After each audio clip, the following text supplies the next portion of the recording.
Howdy, howdy. Welcome back to my tiny corner of the internet. So we're going to pick off where we were last time with this game. You know, we're going to continue going on. We're going to build some iron armor or something like that. I'm not very good with names, but, you know, it is what it is. I think the stream should be going live just about now. Hopefully I won't get a gorillion echoes. There we go. Now it goes up. I'm going to mute it so I don't have to hear myself because I don't like hearing my own voice. That's kind of the funny part, is because some people consider that I have like a nice voice, and I don't know. Everyone's self-conscious of their own voice. I don't really consider my voice that like too terribly spectacular. What's up, Benelli? Welcome to the chat. First person here. Hope you're doing well, man. Hope your work week's going well. You know, decided to pick up where I left off on figuring out this game Hightail and just kind of playing. What's up, Polaris? So you guys want to see something funny? You know, I might as well do it just because, like, you know, it's kind of a funny one. But you remember that interview that I did with City Crush, dude? Okay, so not only has he made a video on me, but he's also made, like, a second video on me. And so I've been going through that. I was listening to that at work, and his entire thesis is that I must be bound up by my wife and just completely cucked or something like that as a beta boxer. It's kind of one of those things. It's like, you know what? You can believe whatever you want, man. You're free to believe whatever you want, but it's kind of retarded. I might go over that later on in the stream, but I kind of just want to chill and chat and kind of play a Hightail, because why not? So yeah, hopefully your work week's going well. So, if I can remember correctly, you know, I'm trying to figure out, you know, how to play this game, is that trying to figure out how to get iron armor at this point. So we need to figure out how we can get some, you know, leather lining or something like that. So that's how we construct that armor piece. But I think we have to kill cows or something like that to get iron armor. I have copper armor, so that should last a little while. But, you know, again, hope your guys' work week's going all right. Mine's not going too terribly bad. But it is kind of funny watching, like, you know, the videos, you know, kind of being uploaded by a bunch of other content creators, like, adjacent to the audiences that I pretty much talk to, is because, you know, City Crusher's, of course, an MRA. Now, here's kind of the interesting thing. Fun fact about, like, MRAs and, like, MIG towers and stuff like that is because, like, you know, back in the 2010s, I used to be in a lot of those circles. I used to kind of listen to a lot of those talking points, right? And there's currently a divide between, like, red pillars, black pillars, and MRAs. Okay, and if you remember from the debate from last time between, you know, myself and City Crusher, which wasn't even a debate, it was originally intended to be an interview, and even City Crusher kind of admitted that fact after that fact, right? Is that, like, his core thesis about female nature, if you really want to get into it, is that, you know, they are just, like, biological gold. That's essentially the jux of his thesis, right?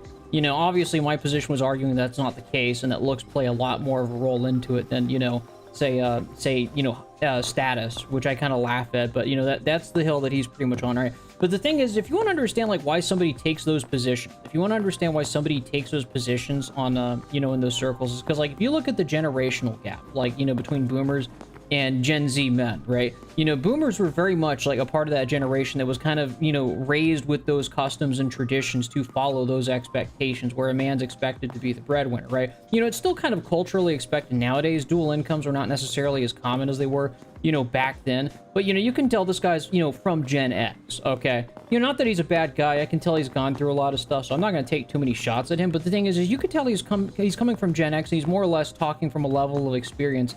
And I've noticed this with elder generations, right? You know, a lot of early MIG towers, you know, got their beginnings, you know, as they were elder men, you know, boomer men or Gen X men that, you know, were divorced, you know, raped, if you want to say that, right? You know, they were taken advantage of through legal and the court systems. You know, they took the side of the woman or whatever, right? They awarded her the house, the assets, and all that stuff, right? And so the thing is that left like a group of, like, disenchanted, bitter men that wanted to, in a sort of sense, pass their wisdom about how women acted in the court systems, how they got screwed over, you know, and pass that wisdom to younger generations. Okay? Now, these were the kind of expectations that, like, that generation went through. They were more, you know, built on, like, the idea of being the breadwinner, you know, status maxing or whatever, right? And so, like, a lot of the ideology that these people have is built around the concept of status. Status is the thing that men, you know, attain to acquire women or whatever, right? And I would even argue that's not even, like, relevant nowadays. I'm probably more in the black pillar camp, where it's like looks are probably a much more, like, determining factor on how relationships go nowadays. Is because, again, like, when women got their economic independence to some degree, it's like, you know, everyone can admit, like, you know, that they are going towards, you know, the direction of choosing men more based on their looks as opposed to their economic success. Now, it may have been, you know, different like 50 years ago or something like that, right? You know, where, you know, you didn't really have that economic agency. Women didn't necessarily work or at least participate in the broader economy. And so they kind of just, you know, relied on, you know, the economic status of men, right? And so the thing is you can see that manifests, that difference in realities, you know, manifests between generations, between younger generations and older generations, right? And so if you notice that with, like, you know, City Crusher, and that's not even take a shot against him, is because the fact is, it's like, you know, essentially he comes from a generation of men that saw this going on, you know, to them, you know, the divorce courts taking advantage of men, taking their assets and all that sorts of stuff. And so in his own way, he's trying to pass on wisdom to younger men to avoid toxic women. And I'm gonna be real with you. You know, I do that in my way too. It's like, you know, I don't advise any guy to necessarily, like, you know, get in a relationship with a toxic woman, or necessarily where they're going to get taken advantage of, is because the fact is we've all heard the horror stories, you know. The West really feels like Nazi Germany, where it's practicing eugenics. Yeah, it kind of is, but that's kind of thing. It's like, you know, you don't fall for, like, the relationship stuff, you know, of, you know, basically getting in. Don't feel like you have an obligation as a man to submit yourself to a woman who is going to take advantage of you. And that's what I was trying to tell, like, City Crusher in our interview / discussion when I talked about beta boxing. Okay, it's because the funny part is he's been taking that as a sticking point in his talking points in his videos about me, you know, saying that I'm insulting men for beating beta boxers. No, quite the opposite. I don't want you to be a beta boxer, okay? You know, if you're a guy and you're, you know, going way outside of your league in terms of looks, right? You know, we're going to get a little bit in black pill theory here if you're interested in hearing that. Is the thing is, if you go way out of your league, it's like when the bully in the high school movies in like the 90s said, you know, she's out of your league, right? You know, it's because the fact is, if you start going for somebody out of your league where there's like a huge imbalance on the way people look, okay? Eventually you're going to get a woman that, you know, like, they're just going to sigh and give in and just kind of let you do your own thing, and she's going to barely tolerate your existence. She's not attracted to you, she doesn't like you, she tolerates you. And, you know, imagine, like, living and marrying that woman, okay? You know, that's why I kept telling you, it's like a dead bedroom. That imbalance is going to lead to just an overall unhappy relationship, you know? And so that's why I say, it's like, you know, two guys, don't be a beta boxer in a relationship. You don't want to be at the whims of a woman where your only value to a woman is what you can provide her, because nothing is more depressing than just being a glorified ATM, right? And that's something that I kind of was trying to get to the point with City Crusher, is that, like, if you're building your value, you're saying all women, you know, are gold diggers, which I don't personally agree with. And he sent me a ton of videos in, you know, Discord DMs saying, like, you know, look at all these women that were thoughty as hell, you know, they're on the Vegas Strip, they're obviously probably prostitutes or something like that. And they make it very explicit that, you know, their one thing that they want is basically resources. They want money. And, you know, that's, you know, from the get-go, that's what they expect out of the relationship. I think I'm going to dig down here.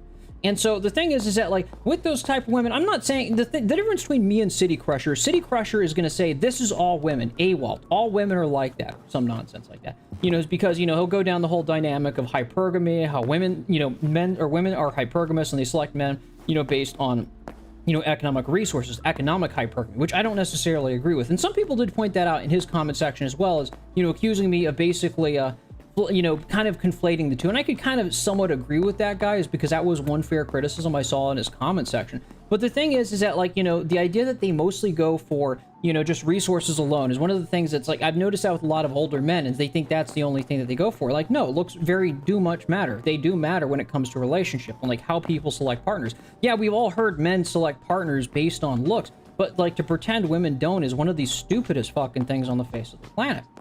Right? And so the fact is that if your only value that you provide to a woman is economic resources, then you're going to get a woman who is going to see you like an ATM, because I don't personally subscribe to the position that women select men purely based on their ATM status on, you know, because, like, City Crusher even has a video saying, you know, money is more important than looks. You know, debate me on that. He was arguing, like, Rehab Room, which is another black pill tuber. Right? And so the thing is, he's arguing that, you know, money is more important than looks. And I fundamentally disagree with you. I disagree with that is because the fact is it's usually a little bit of both, but obviously looks, you know, are probably going to carry you a little bit further than just money. You know, with money, you know, you're just basically a pay pig. You know, you might as well just go do Findom at that point. You might as well just, like, go find the nearest, like, woman on Twitch and just start giving her unlimited money. Open up your wallet, bro. You're practically 2 steps away from being a beta boxer at that point, right? And my goal isn't necessarily to take or even adopt the position that all women are gold diggers, because that's fucking retarded, okay? My goal is to say avoid those women, is because they're a waste of your time. Don't ever be a beta boxer for a woman like that who's just going to take advantage of you. Yeah, I'm mentioning Rehab Room in the chat. Yeah, I don't agree with everything he says, but the fact is I probably consider myself more on the black pill adjacent side of the aisles, because the fact is it's not so much about, like, you know, how we feel about things. It's just an acknowledgement of reality, okay? Because you want to understand how reality is so you can better navigate around it.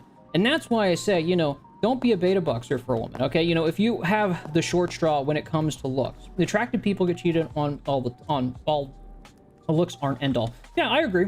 Yeah, looks aren't everything. But the thing is that, like, you know, you're gonna have a significantly easier time, you know, if you're more attractive. And that's kind of the funny part, is because, you know, Luigi Mangione kind of just proved that as well. And, you know, the thing is that, like, you know, City Crusher kind of blamed, you know, that it's because he's a violent murderer. That's the reason, like, why women liked him. And that's kind of the funny part. One of the biggest, you know, pieces that I've talked about on this channel when it comes to that, right? When you see a, you know, serial killer, you know, get a ton of love letters in jail because he did something abhorrent, okay? You know, more often than not, it's not that women find those things attractive in a man. It's the fact is that attractive men are allowed to get away with things that normally ugly men would not be allowed to get away with. It's just a fact of life. It's called pretty privilege. I tried to talk about it a little bit in that stream.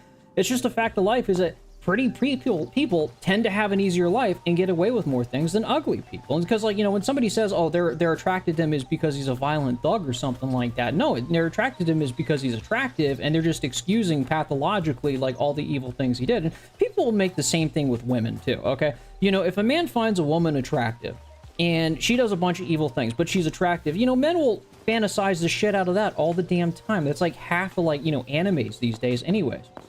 I quit all video games, etc. Looks matter. I grind all the time. I love the art of overcompensating by drawing. Yeah, sure, good for you, man. I subscribe to the position that I have a homie girl type who reads and does cute things. It's all the stuff. The funny part is that, like, you know, that's not unattainable. If you just kind of drop the whole, you know, that all women are gold digger stuff, you lose that chip off your shoulder and realize that not all women are like that. I know it's kind of stereotypical, and I'm probably gonna get dogpiled by, like, MRAs on that regard. It's like, you can kind of move on that. Am I saying, you know, don't be cautious over toxic women? No, not saying that at all. But, you know, it's one of those things, it's like, you know, there's a level of maturity that can kind of go along with it to kind of, you know, move on, you know, with your life, to kind of recognize, yeah, there's going to be toxic women that will try and take advantage of you if they can. And we've all seen that from Myron Gaines, you know, the Fresh and Fit podcast. We've all seen that stuff, you know. Let's be honest here. I have more, like, probably like a 60% right-wing audience. So, you know, most of you guys have at least seen some of the talking points used, you know, within red pill and black pill circles. So, you know, there's no reason to beat around the bush on that stuff. It's just telling the truth at this point. So let's see if we can find some iron armor. We need to figure out how to get some linen or, you know, leather or something like that. But other than that, it's like, you know, in the modern world, if you want to find a partner, you know, just recognize the fact that, like, people are different, and that, you know, you should obviously not just settle down with a woman.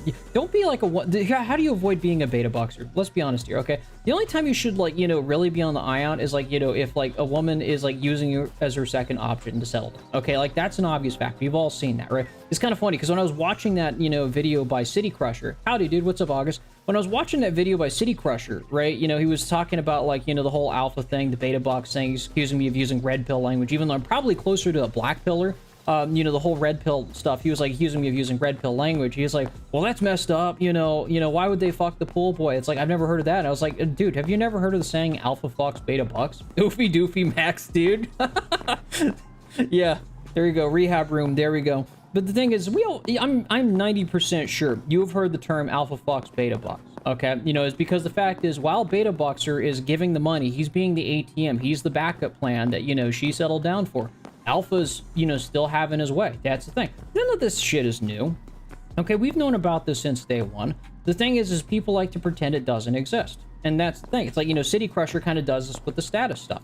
Is that he pretends that it's purely status, and I'm arguing that if you just go, you know, off the purely status method, then you're just going to end up being like a trad cuck beta boxer at that point. It's like, you know, I must provide, you know, to prove my worth to a woman I didn't even like. Oh, all women are gold diggers, right? Then you get people like Scamza coming along the line and saying that, like, well, you know, since that's what women value, you know, your value as a man is predicated on appealing to this particular type of women that is not even true. It's not even accurate of all women, but I'm going to project it on all women, say that's all women, and then, you know, predicate all my value on appealing to this type of woman, and then get upset that I've attracted the particular woman that I hated in the first place. Great. You know, that's the gist of why I don't take, like, the red pill stuff too terribly seriously, and that's what I was trying to tell City Crusher. It's like when you go down the whole status thing, the pure status thing, it's like, you know, you're just kind of wasting your time, man. I thought I was the only one. I have a way of talking to people and addressing both sides of the aisle in an honest and fair manner. And I try to give everybody a shot and have an honest discussion about even more controversial ideas. Which is why I didn't even oppose of, you know, putting an MRA on my stream and having discussion with him, is because I'm willing to talk to any side of the aisle. So Tom Brady has status, looks, and money and still got divorced. That's gonna happen, you know, that can happen. It's not, this isn't so much to say that, you know, it's a set in stone, like, outcome thing, like somebody who's attractive will never get divorced or whatever, right? That's not the thesis. But statistically speaking, on averages, you know, this is just how things will go. Okay, yeah, there's gonna be exceptions to every rule. You know, we all know that, you know, exceptions are a real thing. That's why you can't say definitively, concretely something will happen.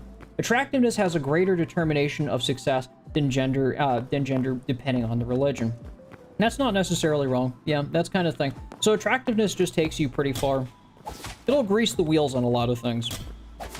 So.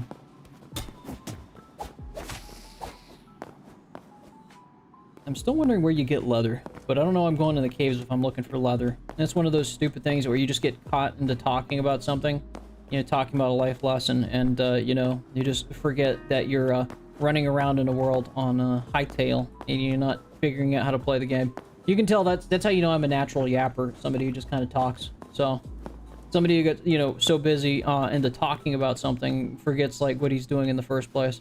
But that's how you know you're having a good conversation. It's not any different in real life. You know, you could be really having a good conversation. So, I'm very ignorant, but if women and the gynocracy are a problem these guys have, wouldn't the logical solution be more collective nature than get a Bugatti? Well, that's kind of the thing I've tried to tell red pillars all along, right? Is because the fact is they'll get upset. That they'll, okay, so, like, let's go down the red pill, like, you know, logic chain for a sec. Okay, so we all seen the videos of, like, you know, thoughts on the Vegas Strip, like, you know, talking about how they want, you know, beta boxers, they want money, whatever, right? They need the cash or whatever, right? They need their pay pigs, they need their Findom pays or something like that, right? You know, the things, we've all seen that, okay? I would argue from my position that that's not all women. I'm gonna go Naywald, okay? Like, if you talk to a lot of the red pillars and you know, people like City Crusher, they're gonna argue that is all women. That is AWOL. All women are like that. This is female nature. You know, hypergamy. They're only gonna choose, like, the most capable man that's gonna, like, be able to, you know, give them as much money as possible. So it's all about status and, like, how I can beta bucks or something like that, right? And they'll be upset about this, right? They will take the thoughtiest woman on the face of the planet to use this as a vindication of their theory of all women. Okay, then they will take this theory, project it on all women. And the funny part is if you ask them, you know, wait a minute, you said you didn't like these kinds of women, you said gold diggers were awful, right? Now you're projecting it on all women, right? You know, so, like, what's your gist here? You don't like gold diggers, you don't like this kind of, you know, aspect of female nature or whatever, right? You know, so why don't you just go for a more egalitarian relationship, like a dual income relationship, if you're so worried about being screwed over and taken advantage of, right? Well, then they'll say it's the natural order and say, you know, you've just got to accept it. It's like, make up your mind, man. Do you want a woman that is a gold digger? Because, like, if you're going to go full traditionalist, you're expected as a man to be protector and provider. That's a part of the rule set. That's a part of the agreement about being traditionalist, right? But if you don't like that aspect of female nature, why aren't you just an egalitarian? And, you know, I'm just saying what I realized years ago, okay, like a decade ago, when I was, you know, in these circles, realizing, like, wait a minute, like, okay, I don't have a problem. You know, I don't believe this is all women, number one. And number two, it's like, you know, this isn't all women. So, like, why wouldn't I go for more egalitarian roles? Because I don't like, you know, gold diggers. You know, that's the one thing I began to wonder, like, 10 years ago. I'm just saying this now is because the fact is, it's like, you know, I'm just going to quietly tell people. Because at the end of the day, like, you know, everybody has a choice on, like, accepting truth. Truth has always been a choice. You can either accept it or deny it. You can kind of go your own way, or you can kind of just keep falling for the garbage, right? But at the end of the day, it's like, you know, truth is always a choice. And you can choose to kind of acknowledge that fact or not, right? And that's the thesis of this channel. Like, I'm not out of my way to prove anything, right? It's kind of funny because City Crusher is making a ton of videos on me, and he's entirely free to do so, right? But here's how the dynamic works, is because, you know how it said in last stream, is that, like, you know, if you're gonna, you know, be a debate bro, if you're gonna go around, like, looking for arguments to basically clout farm and stuff like that, right? Because that's essentially what he's doing with my channel, is because he's essentially just trying to spread his ideas on my channel to my audience. And I don't personally care at the end of the day, is because, you know, some of the things he's, you know, says are correct, and some things I just fundamentally disagree with. But at the end of the day, right, you know, stuff like that doesn't work, is because the fact is you actually have to be able to spread your ideas in a coherent way and not strawman people. The thing is that every time he strawmans me or any of my positions, right, he effectively strawmans my audience. And that makes no sense whatsoever, okay? You can address my arguments, you know, face to face or don't. You know, it's ultimately a choice at the end of the day. He can make as many videos as he like, but if he wants to win over people in my audience, he has to actually, you know, address the arguments that brought them here in the first place, which, you know, watching these videos, he's not doing. You know, I got an entire lecture video by another YouTube channel talking about, you know, hypergamy, female hypergamy. Like, I've never heard of that. It's like, I've already heard this stuff before. I've been in the MRA circles. I've been in the MGTOW circles, right? It's kind of funny. One person was like, is this a turd-flinging monkey light? And it's like, you know, if you've ever heard of that content creator. Yeah, and I just said categorically false. I don't fuck sex dolls, man. So the thing is that, like, you know, I've seen these circles. I know who these people are. So I want to talk about pro-male ideology. And you're free to talk about whatever you like, man. I know you're Base Crusher, right? You know, you're free to talk about whatever you want. I'm open for any kind of discussion. But, you know, there's no need to straw man. You can have an honest discussion, you know, about these ideas. Boomers barely want to help Gen Z fix cars, let alone gentlemen's classes. And that's the kind of problem. This is why I say, like, City Crusher's probably a little bit out of touch, okay? And because the thing is that he comes from a generation of people, he doesn't really see the cost of living crisis. It doesn't personally affect him as much. And so the fact is, it's like, and that's not an insult to him, right? It's because the fact is that's just coming from a position of ignorance more than it is like a position of malice or whatever, right? Because you can tell that he does care about like men's issues to some degree or whatever, right? But the fact is the kind of clout farm off of somebody who's just, you know, more interested in having an honest discussion about ideas is just kind of a waste of time. You could just, you know, be straightforward. He doesn't need to straw man anything I say. I remember in one of the comment sections, he was basically saying that, you know, he just uses these words. Alistair just uses these words to make points, and he's not making actually any coherent points, and, you know, something straw man or whatever, right? You know, stuff like that. It's like, no, the interview is not deleted. I published it this morning, Exodus CFF. That's all public nowadays. It's like, there's no reason to hide it because we've already made like several posts on each other. It's all public. No, the interview is like completely public. Yeah, I think it's Livestream number 9. Oh, I'm getting double teamed by these two Skeletors. So, it's not private. I am totally gonna get toasted. Oh, I did not get toasted. I thought I was gonna get destroyed. You are making massive assumptions. Dude, how am I making massive assumptions? I mean, you can come in the chat and stuff like that, but like, really? Okay. Yeah, if you want to come to the Discord server, I'll perm you in. So, yeah, if you want to talk Base Crusher, I totally can. We can do it while I play this game. We can just chill and chat. I've already got that infrastructure set up if you want to do a collaboration stream if you want to. So, yeah. Give me 1 sec. Let me go ahead and start up a stage. Sure. Now interviewing Base Crusher. Let's go ahead and start this up. All right. Let's get this going, shall we? Oh, I'm going to turn it to streamer mode so I don't necessarily, you know, broadcast anyone's stuff. All right. Let's go ahead and set this up. Enable streamer mode. And let's go ahead and start up a stream. You with Babe. Okay, let's go. Stream stage is up if you're interested in joining. The invite is on the description. So now let's go ahead and swap over to the Discord stream. There we go. What's up, Dissident? Welcome to the stream. I'm gonna be doing a interview with Base Crushers because now he wants to have his chance on the stage too. So he is free to come to the stage. I'm gonna go back to playing the game. Let me know if he wants to come in. TIE Fighter, you're free to come on the stage while I just kind of play the game and chill. And you let me know if he shows up, so, you know, just pull him up. So, Base Crusher, you're 100% free to come to the stream and chill and chat and do whatever you like. But I'm going to continue playing this game until you come by. What is Raffle? Rolling out loud. I am OG PMC, Pro Male Collective. Okay, yeah, feel free to come on up to the stage whenever you're ready. Oh, that bear is going to destroy me, and he almost did. Oh, shit. Okay, that is not fun. Oh boy. Okay. Okay, he kind of fucked off, which is kind of nice. But now I need to reheal. Alright, you're in the Discord. Alright, I'm gonna go ahead and swap it over to the Discord. Let's go ahead and go to the Discord stream. Let me know if you're on stage. Raise your hand if you're ready. If you're... Okay, you just joined in here. I'm gonna give you perms. Are you Wyatt or are you... I can't tell. I'm just gonna perm you in. Alright. Okay, you're right there. I see you right here. Okay. I'm gonna go back to the game now that you're on here. Welcome to the stream, Wyatt, if you're on the chat. Alright, I'm gonna get my character healed up. The voice chat doesn't seem to be in your system. That should be weird. That would be really weird. No, you're, I've already invited you to the stage. So, let me know if you're gonna come up to the stage. I'll just be here.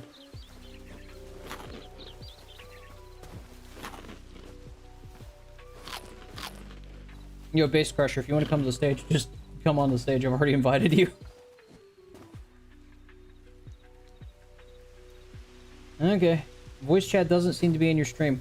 Well, the thing is nobody is, like, nobody's on the stage. That's why you can't hear anybody.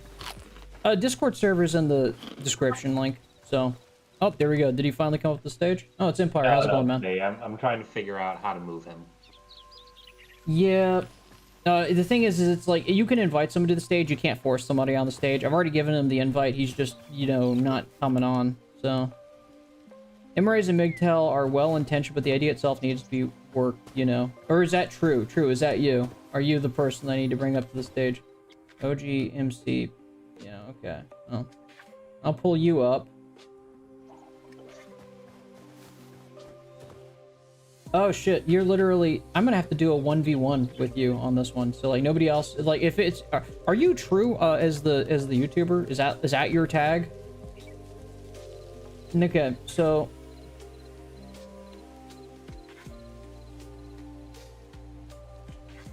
Is nobody allowed on the stage? Well, I'm gonna continue playing the game. Like, I don't know how we're gonna do this, is because I remember True was, tell you what. Go to voice chat and I'll pull you into a 1v1. Let me add a 1v1 real quick.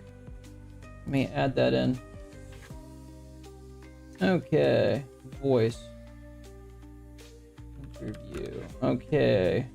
Let's add that. Edit. Number of people. Okay. Alright, so come down to the voice chat is because that I'm gonna end the stage. And you'll have to tune in through the stream. So alright, there you go. Cool. Now you should be able to talk, is because of Australia's weird laws or some nonsense like that. Yeah. I Okay, think it's cool. OGPMC that wanted to debate you. Or have a discussion. Yeah. Tell them to get in the voice chat below and I'll pull them in. Sound good? Alright. Yep. Yeah. Nope. Take it easy, man. Live fighter. OGPMC, who is that? Is that Wyatt that is his name? It's just OGPMC. He's got the green profile picture. Okay, yeah. Okay, cool. I see him. Let me pull him in. Alright, cool. I'll let you two. Thanks. This is private. Yep. I'm gonna do 1v1 with PMC on this one, so... Okay. Welcome to the stream, Okay. man. Hope you're doing well. So, we actually gave criticism to City Crusher for his performance because we don't do group, we don't do in-group, out-group bias. I did a hangout with someone and I actually criticised City Crusher's performance because I think it was too hostile, to be honest. So, and we're going to have disagreements because, to be honest, I've talked to your group and I've watched some of your streams. I get the impression that you're left wing, right? Yes, So economically. you do have a better understanding. Yeah, so you do have a better understanding of issues than most people, right wingers. But I do think your ideological worldview is missing a lot, right? Like most people's is. So I'm just gonna. So I just want to talk and I'll explain my ideology because I'm not here to promote myself because my channel won't grow anyway because it's nerfed. I'm here to promote my ideas. Just to be Here's the funny upfront. thing. I want my ideas to spread. Here's the funny thing about like channel growth. Like I want to give you a little bit of a secret, because like here's the kind of thing. So I used to do a lot what, you know, like effectively City Crusher did, right? You know, when it comes to channel growth, when it comes to like social media growth, you have to focus on like building your own internal audience. And the reason I know this is because I used to go around debating people and like, you know, finding people to argue with and stuff like that, right? You know, and so the thing is like, it's not so much that like it's a nerfing thing. It's the thing is that like, you know, you got to know who you're speaking with and how to actually grow an audience, is because the fact is you can spend time, you know, debating me all day, right? And, you know, my audience might even agree with you on that sort of stuff, right? But it's not going to grow you a whole lot, okay? Because I sat at like 200 subs after I debated Destiny. I got no growth debating somebody who had like 500k subs, right? And so I'm kind of speaking from experience on this. I've had more than one channel. I had a politics channel, and I've got a men's issues channel that's still up, and I had a politics channel. And some of my videos were getting thousands of views, right? Yeah. And when I talked about the issue of Zionism, because I'm anti-Zionist, my channel dropped. It was literally, I was getting 50 views a video, and then it got banned. So I do know nerfing happens on certain topics. Okay. So you probably are nerfed. Like, that's a possibility. Okay, I'm not going to, like, you know, knock you on that one. So you could be right. I'm just kind of, like, speaking on my thing. Because, like, you know, I've been through, like, that kind of corner where I just kind of sat as, like, a relative nobody. And so, like, that's kind of the thing. It's like, I know it's kind of like to be on that side of the aisle, you know, when it comes to channel growth. Not saying I'm like a guru at YouTube success. I'm certainly no Mr. Beast, but it's like I'm like semi-aware of, like, you know, being on one side of the aisle. What did I miss with the debate? PS City Crusher crew stalled. Nothing wrong. We do have a full audience as well. Like City Crusher gets loads of comments, and his views are low, and I get quite a few comments on my videos. Because I've got at least like 30 hardcore people that watch me, and I don't grow. Basically, so they've known me for years, so I am hard nerfed. So, and the thing is, what's happened to I get the impression you know what MGTOW is. You was around for over 10 years ago. You was probably around like 2014, 2013, right? Yeah, that's accurate. I was like, so like, what kind of brought me into like, you know, that side of the aisle for a little while before it really began to take off back in the day was, you know, basically, if you remember like The Amazing Atheist doing It's Only Sexist When Men Do It, like that was the big thing that kind of brought me to like, you know, that side of the aisle, is because I remember like seeing all these kind of cultural double standards being like, you know, that's kind of fucked up. And if you try to criticize it, you just be like, you know, just outright called a misogynist, right? I remember those days. And so, you know, probably mid 2010s is probably when I kind of saw a lot of that side of the aisle. You know, I still remember Sandman, you know, TFM and all those, you know, people, you know, back in the day. You know, I did watch them briefly, so I have seen their videos. Hell, even one guy was suggesting doing an interview with like Undead Chronic, which I'm not against either. Yeah, TFM was a nutcase, but anyway. No, TFM was 100% a nutcase. He got off. In my opinion, from my point of view, he's the one that kicked MGTOW off. MGTOW died because of Turtle Fleeing Monkey. Because I just want to talk about Turtle Fleeing Monkey because what he actually did. So. Hey everyone, I'm Sandman. I dropped the MGTOW label because of him. And there's other reasons as well, because it's a flawed ideology, but I dropped it mainly because of him. So he did this video called The Magical Male Scarcity, right? Yeah. And what that video basically, so his theory is, and it's debunked by history, because it actually doesn't work like this. So basically, men have a basic economic value. If there's less men, they become more valuable, and the remaining men have more sexual success and get more women. And we've got a surplus of men, right? It doesn't work like that. It's not a simplistic supply and demand. Like in Russia, there's less men and women because of the fall of the Soviet Union, and millions of men died due to alcoholism. The remaining men are not more sexually successful. It doesn't make sense. So anyway, he was actually implying the need for male mass murder. You think about I remember that. It's like because he was trying to basically do like this whole supply and demand argument. Like I do remember that back in the day, because I think he was like basing it off like China's one-child policy or whatever. Yes, and he was basically MGTOW cheered him on, right? And then he did a video promoting Black Pigeon Speaks, who was a right-wing white nationalist as well. Yeah, I remember BPS as well. He wasn't promoting him directly. He just sort of said, "Oh yeah, we disagree with him, but he said some interesting things."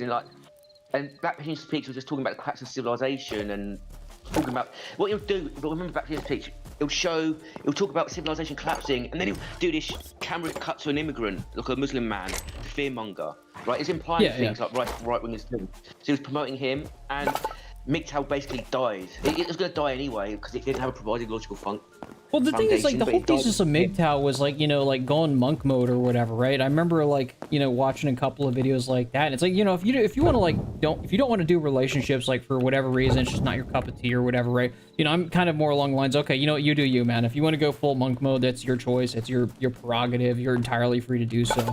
You know, obviously, some people are going to get in the moral shame game, which I always thought was kind of stupid. Everybody's kind of free to do their own thing. Well, the problem with MGTOW is it's not a political stance. It actually doesn't mean anything. So, first of all, most MGTOWs are deselected men, to be honest, and who, look, because I was in the community. There were so many men. As soon as they got a girlfriend, they left the community. Yeah, every single time. Because like, the thing is, eventually they found somebody that they were compatible with, and so they just left. Yeah. You know. So like, I've never been one of those people that kind of kick the ladders, because I remember some guy in the comment was saying, it's like, well, he's got a wife, so he's just gonna, like, you know, completely, like, you know, just shaft all men or some nonsense. No, I'm still pretty self-aware of, like, cultural double standards. I try to be fair at the end of the day. You know, I don't try to take one side or the other, you know? So anyway, MGTOW is not a political stance. So when you think about it, if you think about it structurally, a man goes, oh, I'm not going to date women anymore. No. It doesn't change things politically. It's like, no, okay, it doesn't. So what? All right. So I know MGTOWs, what it did as well, it actually caused infighting with the MRAs, which is a lot of MRAs' fault, but it also undermined the MRA ideology because it gave men an escape outlet that they don't deserve, or it's not counterproductive. So men are facing serious problems and they're getting worse because as a group, they don't have an in-group bias, they don't work together politically, they don't work for the common good for their own interests as a group. Right, they infight a lot. And I see where you're coming from, but like you might like really disagree with me on this because I know this is like something that's like kind of like something you take very seriously and stuff like that. I feel like culturally things have gotten better in a sort of sense. Like, don't get me wrong, you still get like the rad femmes every once in a while that you see, like, you know, I call it the 500k Twitter like block that just dogpiles like some guy that drives them up the wall or something like that, right? You know, you still get that, but like the thing is, like, by and large, I've noticed more guys are self-aware of like how things can go wrong and how not to get taken advantage of. You know, as opposed to the 2010s, right? Well, let me interject. So there's no personal solution to systematic problems. So it's like you can be self-aware as an individual. That's the MGTOW philosophy, and avoid things, but you can't avoid systematic institutional discrimination. Agreed. So, for example, in the UK, there was a female member. There was a police officer a couple of years ago. He was basically a serial killer and a rapist, and he chopped a woman up. So he falsely arrested her. He put her in the back of a van. He murdered her and raped her and killed her. Right? Yeah. And there was a House of Lords. There's a feminist House of Lords member. She was calling for a male-only curfew. Right? Okay. Yeah. So and also there was anti-staring. Not anti-staring laws. There was anti-harassment laws, but the police don't interpret it for anti-staring. And there was actually anti-staring posters, and someone got arrested over it. It's actually getting worse. It's not getting better. And also, I was going to lead to this, but we digressed. Go ahead. So the reason why I was talking about the past is because in the past there was much more anti-feminist content and it wasn't nerfed, and now it's been nerfed to hell on YouTube. There's far less of it. There was a much bigger anti-feminist community, like in 2014, and it's now more. No, I remember. I was a part of that. I still remember when like the Amazing Atheist like was dunking on feminists in his older videos back in the early 2010s, and I thought it was the funniest thing on the planet, right? But here's kind of thing, like the censorship, like I don't know, maybe it's changed. I haven't really been on that side of the aisle, so I can't really speak on it nowadays. But the thing is that like I still remember like the censorship, because I remember like there was one thing that like went viral, like some Red Dead Redemption video or whatever, right? And that was basically what kind of really kicked things off to like people like hating feminism, is because it's like, you know, a guy, you know, did something to some feminists on like, you know, a Red Dead Redemption video, and it got deleted within a day or something like that, right? Yes. And that caused like a huge backlash. It's like what that's what I think it was like 2017, and a bunch of people just like started backlashing on it, like significantly when it came to those things. Yeah. You know. But you know that's the thing. It's like, you know, there's a massive double standard there as well, because like there's who's that pop star? I can't remember her name. She made a pop video calling men man-children, right? She makes like pop videos full of murder of men. Like she murders men in pop videos, right? Like decapitates. Oh, I remember that. That was way more commonplace back in the 2010s. I remember that explicitly. Maybe there's like some idiots that still do that currently, but the thing is, I just kind of ignore them, is because they're just not really mainstream these days. Oh, they are mainstream. That's the problem. It's mainstream and getting away. The thing is, like feminists and man haters, what they'll do, they'll boundary push, they'll say something misandrous, they'll incite violence, and then they'll get away with it, and then they'll boundary push anymore. I think it's getting worse. Like, video gaming's been trashed by feminists. So has anime, so has comics, so has the entertainment industry. It's that's been not so much like it getting annihilated. bashed by women. I'm going to argue that's just normification, if you know what I mean. Like, what I mean is that because it's appealing to a broader audience, it's like, because it's reaching a broader audience, it's going to have that less variability. You can even see this with movies. What made anime unique in like the 2000s was that it was something that was different. It wasn't, you know, adapted for a Western audience. But now, like, you know, the heavy hitters are all appealing to Western audiences. Like, even the creator of Evangelion basically had to tell, like, Western audiences, you know, fuck off, this is for, like, a Japanese audience. It's like, it's called, like, lowest common denominator. Like, I'd like to point out the mistake you're making. That this stuff is not being done to appeal to a Western audience. It doesn't appeal to a Western audience. It's been done by feminist ideologues, and they don't care. If it doesn't appeal to a Western audience, it attacks the franchise, they'll still do it. That's the repeated pattern. That's what Star Wars. So what feminists do? Well, like, look at, like, have you heard of the Whisper Network? I vaguely remember the Whisper Network, but go on. Oh, let me explain it. So there was this woman, and she pretended to be a feminist, right? And she infiltrated a Whisper network in the comics industry. And this is very important because it's a pattern of behavior that applies to other fields, and it's going on in other fields. There's even a CIA Whisper network, apparently, from what I hear. So anyway, this woman, she infiltrated the comic book female Whisper network, right, and exposed them. Okay, and the Whisper network was just like, they did torturous interference. So rumors spreading about other comic book companies. They were going after male comic book creators. They were coordinating accusations, right? And they basically do social smears. Yes, networking, getting each other jobs, and they were promoting feminism, and they didn't care. They ran the company into the ground. That's the thing. So the network. That's kind of thing. Here's the funny part: is that, like, you know, like, I have a little bit of a, like, I wouldn't say hot take, an opinion on that one, right? It's called normification. The reason I say that is because, like, you ever watched a Marvel movie and recognize that it's, like, the most soulless, least offensive thing on the face of the planet? It's because it's designed to appeal to a broad audience. And I'll give you an example. So, like, Michael Bay's Transformer movies and stuff like that. And I'll get back to the original topic once it's related, if you just believe me while I kind of go through and explain it. But the thing is like, Transformers, like, one person is asking, like, why is the humor in that movie, like, so childish and retarded? It's because he says, well, it's designed to use humor that, like, an international audience can understand. Like, everybody can understand. So childish humor is so simplistic and stupid is because it's designed to appeal to a broad audience, okay? And so, you know, the thing about it is, like, you might think it's just, like, purely women doing this, you know, effect, right? But it's just normifications, because the fact is, oh, you might offend the sensibilities of one particular group, and so therefore we have to take it down, because we have to appeal to as broad of an audience as possible, right? You know, it's like Michael Bay's Transformers. And, you know, as a consequence of that, you get this kind of soulless heap of garbage that is offensive to nobody, but appeases nobody as well, right? You know, and that's kind of thing, like, with anime. What anime is going down that same rabbit hole too, is because the fact is that is phenomenal. I do agree with that. I do entertainment becoming more bland, declining, but that actually sort of proves my point, because what's going on with the feminist invasion is not. No, it doesn't. Because let me explain why, please. Normification, right? What's going on with feminists is not normification. So they introduce girl bosses into stuff repeatedly, and not just strong, independent women, not just girl bosses. They introduce female characters that are ball-busting and emotionally invalidating to the male characters. Yes, I remember that. That was, like, very common in, like, the 2000s. Like, the husband was always this, you know, baffling idiot. Yes, it's still going on, though. They still do it.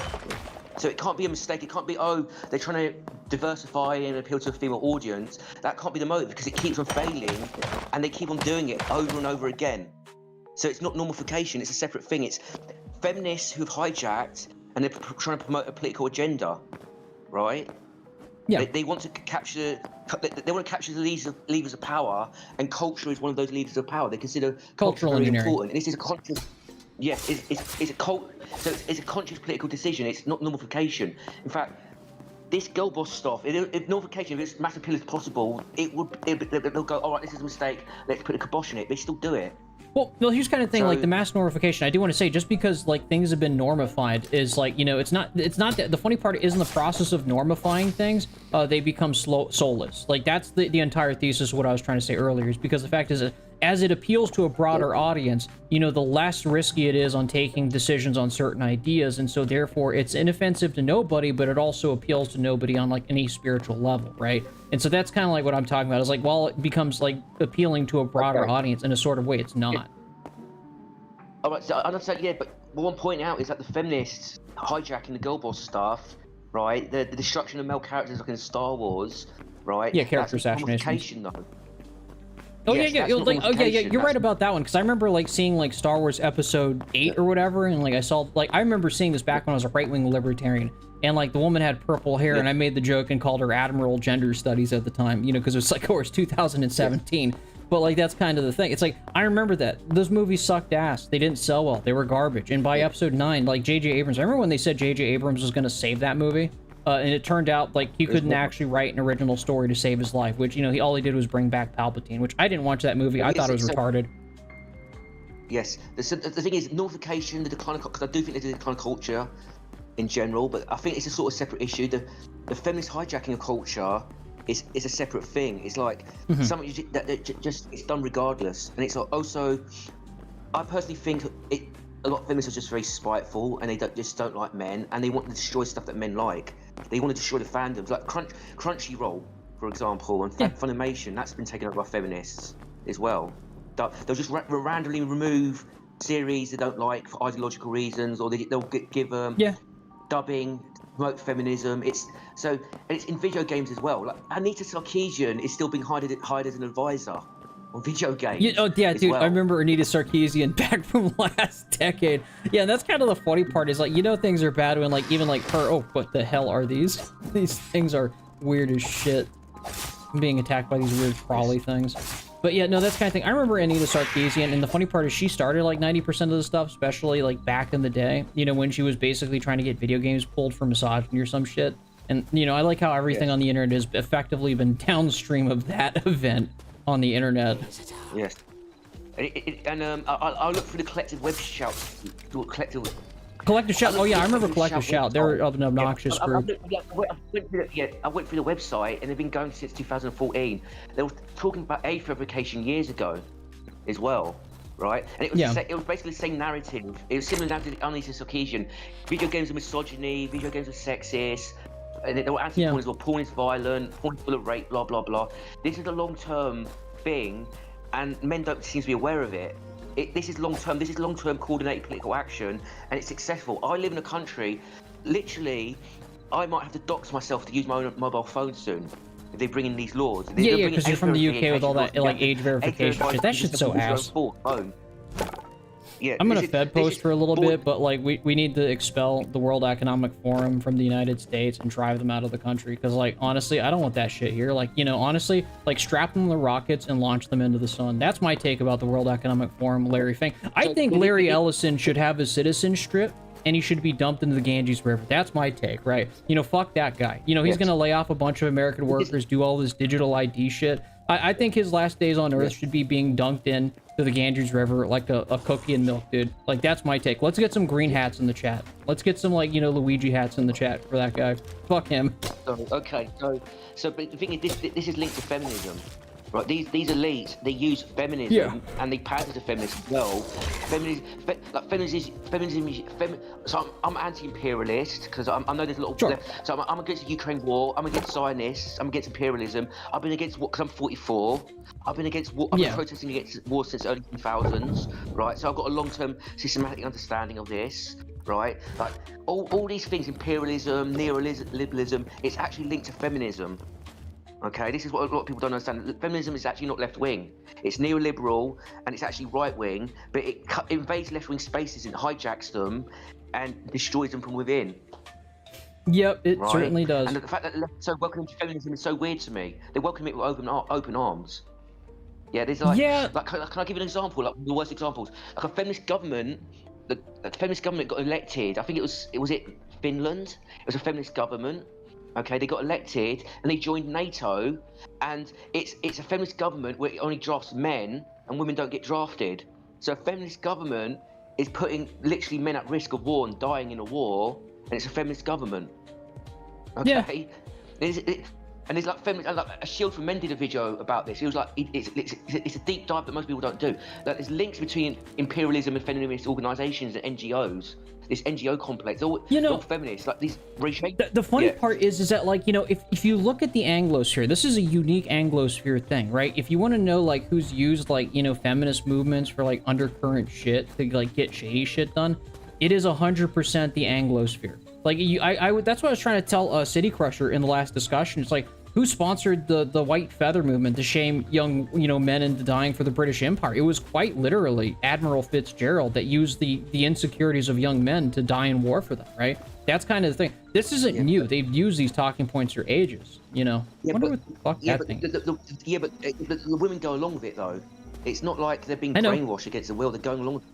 So not all of them, but the thing is like some of them do, and they're incredibly dumb, and then they end up like having to deal with the consequences of being a puppet. It's kind of like the progressive left. The progressive left was used for years by these corporations, and they comfortably kind of went along with it until like Larry Fink literally went on stage saying, well, like the woke was a failed experiment, and then the progressive left got thrown under the bus when it was at the height of unpopularity, right? Like eventually, like the consequences, people do reap the consequences of their own stupidity. Can I ask some questions? Sorry, so how do white feather women suffer from shoving men into war and dying? Anita Sarkeesian is probably the like de facto picture of like the unpopular woman on the internet. Like she just like that's the consequences of it, man. She's made fun of like pretty much universally on the internet.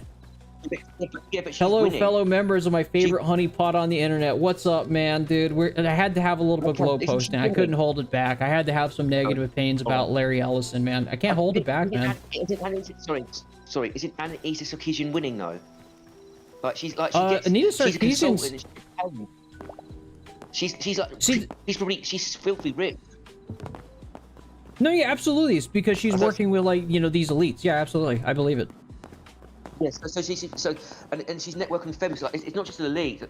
It's the feminist networking. They obviously get each other jobs as well. Yeah, they do. They're politically aligned. They use entryist tactics and they get each other jobs. They've taken over so many fields. So the focus on the elites is a bit misdirected.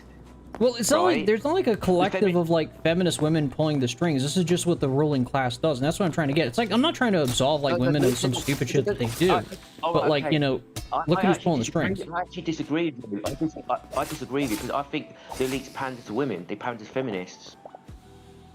Yeah, I mean because they can get an easy base with them. Yeah. Yes, but it doesn't matter much. So women benefit from it then. At the cost of men? Nominally, I don't think they benefit as much as like people would say they were, because the fact is, it's like to get like the level of kind of like discontentment from young men nowadays is probably not worth it as much. Like even like that's why I say it's like you don't really see on like an independent like a person-to-person level like the crazy feminist bullshit like you saw like 10 years ago, right? On a personal level, it's like maybe I'm missing it, maybe I'm out of touch, maybe I could just be an out of touch fucking dipshit millennial, but I just don't see it as much as I used to. Okay. The thing is, literally, there's a woman. There's a news story. There's a woman in the UK. She was jealous of her boyfriend, and he ran him over and killed him, and she didn't go to jail. She was convicted, and she didn't go to jail. She didn't get any jail time. Right? Yeah. There's sentencing guidelines to avoid jailing women as much as possible. That's systematic. Yeah, that's still a common thing. If you want to talk about that as like a cultural thing, like how women are absolved of crimes, like they get like 40% of the sentence of a man. Like I could agree with you on that one. Like that's something I've never forgotten, really. It's a cultural thing that seeped into the mechanisms of the state. It's institutional. That's how it works, now. yeah. So yeah, it always comes from the cultural and then eventually the legal. So yes, it's been formalized legally, right? Yeah. It's been made legal. So it's getting worse. It's getting more like like the T app. Have you ever heard of the T app? Dude, that T app backfired so hard. That I know which one you're talking about. You're talking about where they're basically creating like dossiers of men that they didn't like, and that just backfired because it took. I know this fairly good-looking guy online, and he has one-night stands, or he was having one-night stands. He's good-looking, and he was on the T app, right? And I won't say who he is, and it's just complete bullshit as well. What they said about him, complete made-up nonsense. A lot of it disprovable, and literally, he's terrified. Basically, he's terrified. because he got a bad reputation. And the women are doing this openly, and the app's not being taken down. It's a doxing and harassment app. Yeah, I know. Women are Like, it allowed was to do this basically with Kiwi complete Farms, but for like impunity. angry women. Like, that's kind of the thing. That's all it was, because essentially it was just a glorified doxing. I wouldn't even say angry women. I wouldn't even say angry, sadistic women. You don't necessarily have to be angry to do it. Like, a lot of them are just doing it for shits and giggles. Like, if psychopaths, like Kiwi Farms, a lot of those people, they're sadists and psychopaths, and they're doing it for shits and giggles as well. So it's the same motive. Like, if you allow psychopaths to get away with it, they're gonna do it. They don't have to be angry. They just do it for fun. Yeah. So I think you're sort of underestimating systematic misandry. It's not a. You seem to think it's like in decline or something. I don't. If that's what you actually believe, that's the impression I get from what you're saying. Am I correct there? I could be wrong. I'm willing to be wrong on that one, is because the fact is there are certain things like cultural double standards. I mean, I still like disagree with to this day. Like, you know, so I could be wrong, but just like from my own personal experience, I could be wrong on this one. I'm not a red pill channel. I still talk primarily about cost of living crisis stuff, but you know, one guy wanted to chat and have an interview about some older videos, and I said, sure, why not? Because I pretty much chat with anybody. So, not a red pill channel. Thing about women is that not only are their best tools changing the wider society, but many of them are also easily malleable by their peers. Yeah, that's true. So our group's not part of the red pill either. We're distinct from the red pill. We actually reject the red pill. Yes, good. So we're not part of the manosphere either. We reject it because there's long-term. First of all, it's too right-wing. It's got a very faulty ideology. It's full of pick-up artistry advice. Pickup artistry was one of the things I walked away first and foremost, because like I'm gonna be a bit of an asshole, like PUAs, especially like scamsas, like side of the aisle and stuff like that. This is why I'm kind of probably more in the lookism like camp of like why looks matter and stuff like that. Is because the fact is I remember going to like one of those circles, and like unironically it was kind of pathetic because I met someone like, I don't mean to be rude, but like, you know, they were the incel groups, like the incel groups. They would show their face and stuff like that, and they'd be like some like, you know, fake cell or something like that. They would actually be incredibly attractive, but they weren't even ugly, but they were saying like, I can't get any women, bro, I must be ugly, and they're like 6'3" or something like that. They've got a chiseled jaw or something like dude, you're not an incel, you're just insecure. And then you go to like the red pill ones, and they got the ugliest fucking men possible telling you how to be a man, and it's like this bizarre like night and day thing between like red pill communities and black pill communities. Yes. Well, the thing is, status is the most important thing for a man getting a relationship. It's the primary thing. Right. I disagree with you on that one, but we could have like an endless conversation. I'd rather have that conversation later. Okay, I can link you to Shield for Men videos he's done. There's been metadata and studies on this. It's pretty conclusive as far as and it's from my anecdotal personal experience, because personally I'm unemployed, right? Okay, so I'm 44. And I've had ups and downs in my romantic life, and looking back at it, it's been linked to that. And it's with other people as well, like because I've known people like how comes the fat Iranian lawyer who got divorced, who's in his mid-50s, who's ugly, how comes he lands a blonde wife in his 30s 6 months later? And I see good-looking men who are unemployed or underemployed, right, in their teens or in their early 20s, and they haven't got status yet, and they can't get a girlfriend. The pattern's too obvious. I see. See, I disagree with that. It's like you're telling me like an attractive chat can't get a girlfriend, even though he's like technically low status, he doesn't have a job and stuff like that. I was like, have you seen like women complaining about like deadbeat boyfriends that are like, you know, they can't keep a job but they're still with them is because they're attractive and stuff like that? That's like a real phenomenon. Yeah, but I've seen women complain about it, but then the relationship ends and they move on, or they complain about a former relationship and that's why the relationship ends. One of the biggest risk factors, one of the biggest risk factors of divorce is a man losing his job. That used to be the case. That's the funny part. Like, here's the thing, okay? Because, like, the thing is, you gotta understand, there's generational differences at play, okay? So, like, within the boomer generation, I'm gonna be honest, right, with you, because boomers and, like, Gen X, no offense to City Crusher and stuff like that, right, their generation was the generation where that was the expected norm. Like, you were expected to be the breadwinner, protector, provider, whatever, right? You know, it's kind of making back a comeback culturally, but can't fully because of economic reasons. But the thing is that expectation was a much more stronger, like, you know, cultural like phenomena, like, you know, back in those generations it is with these generations. And the thing is that like when people say it's all about status, it's a reflection of the time where that was the expectation, where then a lot of those men also ended up getting divorced, you know, raped, and you know, they went through a horrible time with the legal system, and they lost their houses and all that sort of stuff, right? And so the thing is like when people say it's purely status or like largely status, I'm gonna go with largely because I want to straw man here, right? You know, it's more or less a reflection of when those were the incentive structures of those times, right? Which is why you see like the Gen Zer types and the younger types talking more about black pill stuff, is because now that women have economic agency to some degree, you know, they're not going to a man for resources because they don't need a man for resources. They can go to somebody that they're attracted to is because instead of money. Break this down? Let's break this down. So, yes, women are not just getting economic agency; they're actually getting economic privilege over men now because there's affirmative action and they're doing better in higher education and in the workplace. I'm not aware of any study done on gender hiring.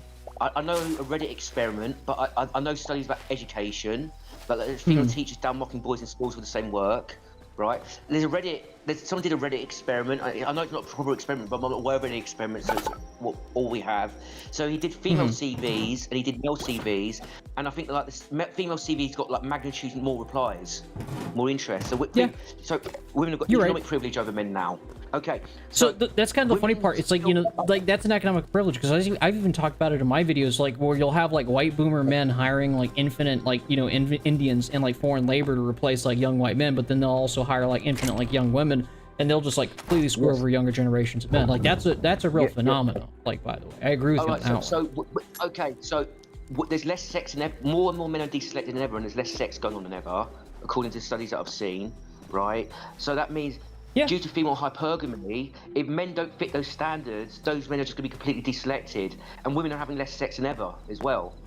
And and I think that women can find a man attractive. And here's another thing: is that women can find a man attractive. Men and women are different as well. Women have got more power sexuality, in my opinion, right? So if a man finds a woman attractive and if she's interested, she'll go, "Oh, this is my chance." A woman will go, "He's interesting. I might go with him. I might not." So just because a woman finds a low status man attractive doesn't necessarily mean he's going to go with him, right? Oh, absolutely. Like it could, like, but the thing is, like, what I was trying to say, it's like, you know, because like City Crusher was kind of pointing that out on his like last video that he made and uploaded this morning about like, you know, the like a whole alpha thing. It's like it's just like this isn't new. It's like alpha fucks beta bucks. Like that's an old term. That's not anything new. And so like that's kind of thing. You're right. They might not necessarily stick with them for like a long-term relationship, but yeah, you're right. You know, because the fact is they're financially insecure. Yeah, it's a redundant term though, because the beta bucks group implies that there's like men who pander to women incorrectly and the losers. All men in relationships pander to women. The thing is, it depends. Okay, here's kind of thing. Like when I talk about simps and beta boxers, okay, you know, men who quite literally, because I've seen it countless times, time and time again from my own experience. Okay, you know, they'll be like a well-intentioned guy. They're like, "Oh, this woman loves me" and stuff like that. I want to give her the world and stuff like that. And she barely tolerates his ass, and he just opens up his wallet and just gives like everything. And then like, you know, as soon as like she finds somebody else, he just like leaves him and moves on with somebody else, and you're just like surprised by that one, right? And it's like you try to tell a guy like that, it's like, dude, you don't want to be the pay pig, you don't want to be the beta boxer. It's like, you know, just ignore her. You know, she's gonna friend zone you anyways. She just wants your resources. They're not gonna turn down, you know, free shit.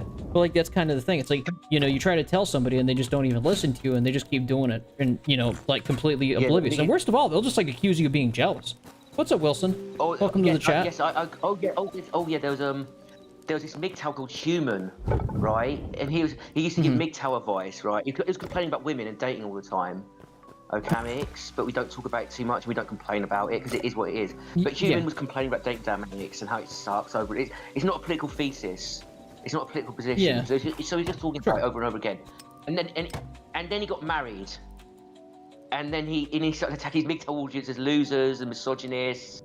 And I said, "Oh yeah, you got emotional problems. You just need to open up." And I'm thinking, here's the thing. Here's the thing. Okay, so here's the funny part about like opening up, because like I want to talk about that one, like the whole opening up stuff. Okay, let's talk about being vulnerable. Okay, because that's kind of an interesting thing. Okay, because like people, I've noticed that like a lot of guys, it's like when it comes to a partner, they would love to be vulnerable to their partner and stuff like that. Okay, now here's the thing. Like that's going to be the automatic tester on whether or not a woman actually likes you. Okay, if she's willing to accept you in a vulnerable position, then she probably loves you. Okay, but the thing is if she's not, and she's like, you know, irritated by it, finds your thing an inconvenience, you probably got a woman who is gonna like divorce rape you in the future, and she doesn't like you, and she's with you for some other reason. Like you got to be able to read for these types of things, right?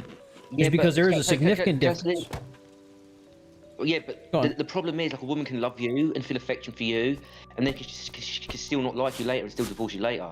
There's nothing stopping that. That's what happens. Some people change. Like, you can't control the future. That, like, what I'm not. You can't control the future. That's not something you should try to control the future. Because things happen. Maybe you just want to separate in the future for whatever reason. Can I say another thing as well? Yeah, go for it. So a lot of men who get married. All right. So a lot of men have got very low partner counts, right? So a lot of men. They get It's especially true nowadays. Gen Z just doesn't like really get laid, I suppose. That's the first experience of women, right? So I was very inexperienced with women. I'm 44 now. I was very inexperienced with women into my late 20s. So what I learned from my experience, I learned how to pick up when women were attracted to me, right? And before that, because no one explained this to me, I was totally oblivious, right? I was totally oblivious. So I'm just assuming there's gonna be men who's just totally oblivious to this. They won't be able to pick up the woman who's not attracted to them at all. That's the thing. That's the thing. And that's the thing. It's like, you know, if you try to pick up the woman that is not attractive to you, it's going to go south. Okay, because there's two ways it's going to end. Okay, you try to pick up the woman that's not attracted to you, you're going to get just completely ignored. Yeah, whatever, hurt feelings. But the worst part is, what if she capitulates to you and you end up in a relationship with somebody who's just not even like interested in you in the first place? What's up, Smith? Welcome to the chat. The thing is that, like, the consequences of that are worse. Like, so, like, here's my thesis. Like, when the fucking you know, douchebag bully in the high school movie told you, you know, she's out of your league. You know, the bully's not telling you that to, like, you know, say that, like, there's some hidden woman that's super attractive that, you know, you're gonna get, but I'm just gonna block you. It's more or less like recognizing the fact is, like, even if you got this woman, you're gonna be with a woman who's never gonna actually be attracted to you, she's never gonna like you, and you're probably gonna end up a beta buxer for the rest of your days, and she's gonna cheat on you. Like, that's just the fact of life. Again, the term beta, it comes from the term beta bucks comes from the term beta male, which is a pseudoscience. There's no such thing as beta males. Sure. Because beta bucks. Yes, so the thing is, a beta bucks again is a redundant term because all men, high status men, good-looking men, athletic men, professional men, good-looking men, ugly men, they all pander to women. That's the core dynamic relationships between men and women. Men pander to women. Attractive men? Yes, attractive. Yes, I knew a good-looking. I don't want to get too anecdotal. I knew a good-looking football player personally. He wasn't too famous, but I knew him. He was pandering to his wife. Why do you think they're popular? Do you think it's because their looks that they're athletic? Yeah. That is definitely anecdotal, is because, like, they actually did a study and. Let me put it this way. This is the way to put it. So this explain. Controlling for all things being equal. All things being equal, the woman will go for the better looking man. So if all men were the same status, they'll go for the better looking man or the man they find attractive. That's my point. But if that man has like a ton of options, if that man has a ton of options to choose whatever woman he wants, like, why would he care about appealing to their sensibilities? It's like with women when they go on, like, you know, Tinder or whatever, right? And they can just swipe left, like, infinitely or stuff like that. An attractive man who gets a ton of attention from women has the ability to be selective. Like, you know, that's the point. That's why I don't necessarily say, like, oh, he's going to pander to women. He doesn't have to. And more often than not, attractive men don't. Yeah, but those men, first of all, those men are an extreme outlier. And I also think good men. You're right. By definition, they're on the extreme outlier of being attractive. You're right. Yes, I don't think they stick around as much as people think. And also, here's another thing I've noticed as well. This is just my observation as well, because I just look at celebrities and I look at their behaviour just out of interest. So there's high-status celebrity men, right, who bang groupies, especially rock stars. They bang lots of groupies, they bang thousands of women. They still get married. And they still pair bond with one woman at the end of the day. Maybe people want to settle down. Maybe they find something special with somebody. You know, you never know. Yes. That's garbage. So men are psychologically inclined to pair bond, and I believe NPCs could be engineered in the population. I like that. Oh, this guy, what the heck? Skeleton, huh? So anyway, so they still can get married, they still can get divorce rates. So this idea that this Chad that's humping and dumping women, right, and they got all the power because they're so good looking. I don't think that's true. I don't see it really. Yeah, I disagree with you on that one, because the fact is, it's like there's been I can't figure it out, find it right now, but the thing is, I do remember reading a study that, like, you know, attractive men tend to be like a lot more misogynistic, and the only thing I could kind of infer from that study is because the fact is, you know, attractive men have the pick of the litter. They can just, you know, afford to be like assholes. Okay, what this study? So what did he mean by misogynistic? Because this is Because Well, misogynistic meaning is a that watered down they word. probably said something that, like, you know, that would not be acceptable if any other guy did it. Okay, like that's what I mean. But that's what they probably mean too. That's just Right. my assumption, you know, based on that study. All right, right, okay, the problem with the term misogyny because it's watered down and it's meaningless. Well, I mean, yeah, Right, I agree. so- That's why I was trying to say that for like this study is that like it could just mean the fact that the guy Yeah, has like no patience for like, you know, like mid women. Like that's it. So, like, misogyny doesn't mean hatred of women anymore. It could mean not worshipping I know. women, not respecting them, not believing them. Like, can I give you an example? In the 2010s, that was you know, certainly the clo- case. If you said anything like slightly negative about women, it was like considered misogynistic. I still remember when The Amazing Atheist did like the whole like, you know, your boyfriend is a misogynist if he does X or Y or whatever, right? Okay. Anybody remembers that video? Okay, so again, I don't believe in Chad, basically. Like Chad is an extreme outlier that's meaningless. I don't believe in Chad.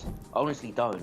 Like, there's obviously men who are more successful with women and others who are less, but this caricature of Chad is a mass exaggeration, to be honest. Yeah. And like, also, I agree. It's an there's another- exaggeration. Yeah, because it is a hyperbolic meme at the end of the day. But go on.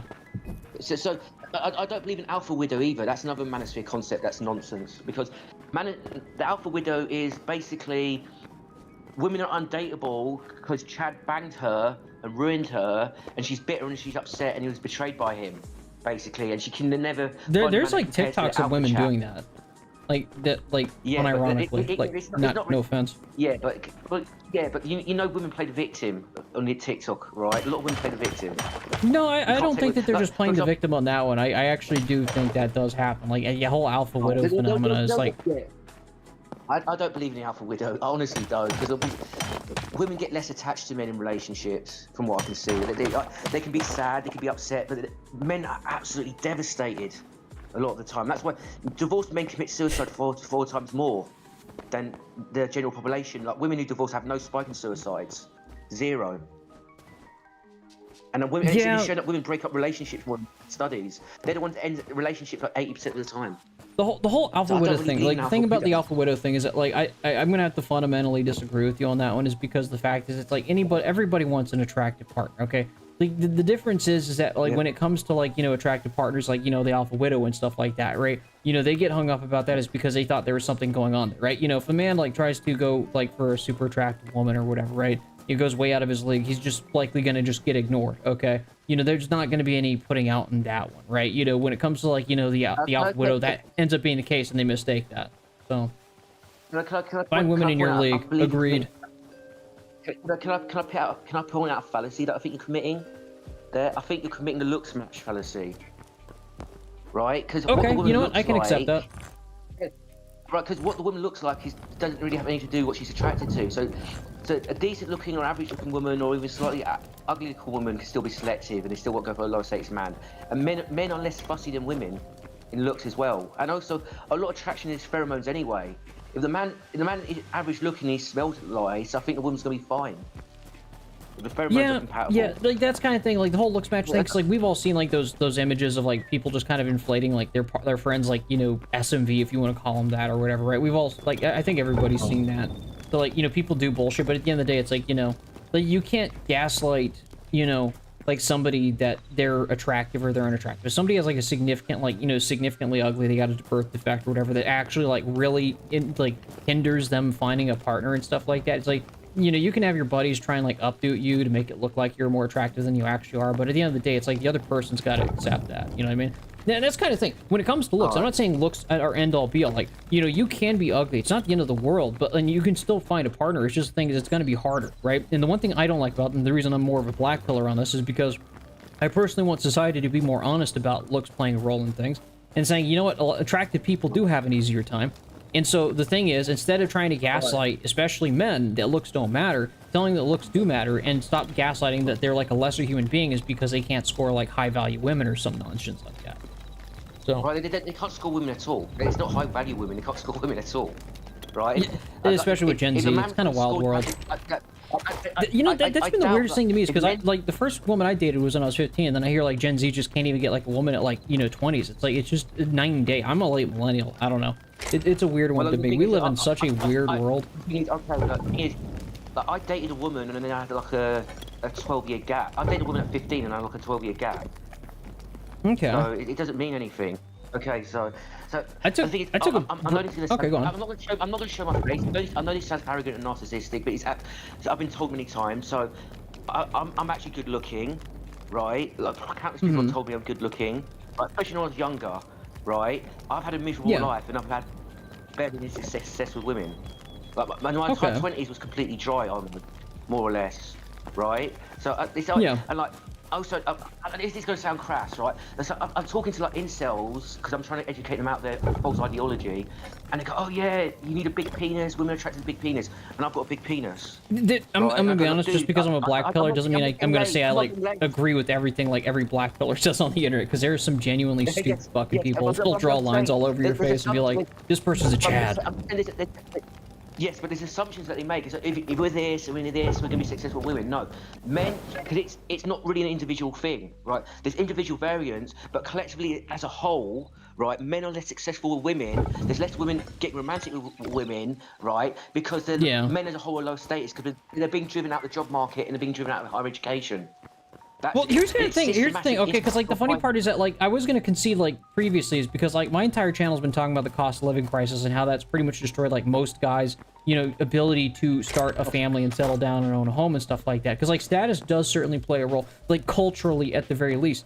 And like, you know, a lot of people, especially these days, are getting an absolute raw deal when it comes to like actually having a chance in modern society because the cost, the negative canthal tilt 35-degree jaw angle. I was about to make that meme, no name, but you beat me to the punch on that one.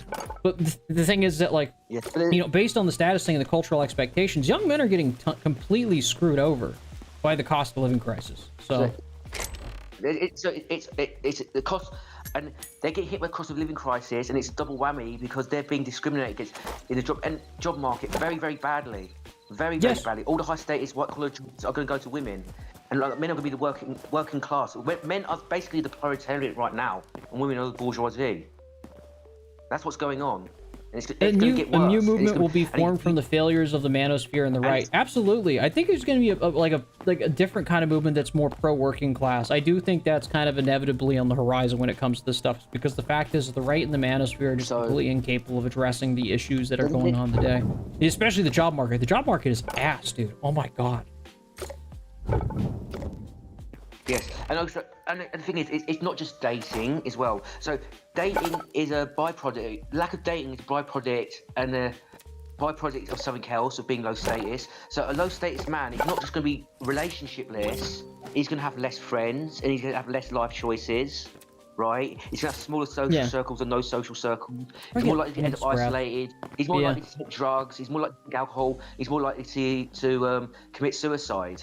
So a man's status is actually very important. Is that what he said? He said 12-year-old, bro? Dude, the chat's got a question. He said 12-year-old, bro. Like, what did you mean?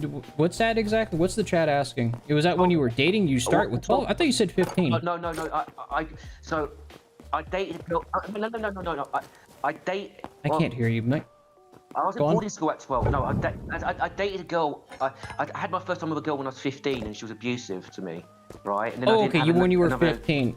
Is that what you guys were asking in the chat? Like, you know, what age when he's dating? Because I heard 15. Maybe the stream's a little bit odd or something like that, I was 15. you know. I was 15, actually. Yeah, he was 15, okay.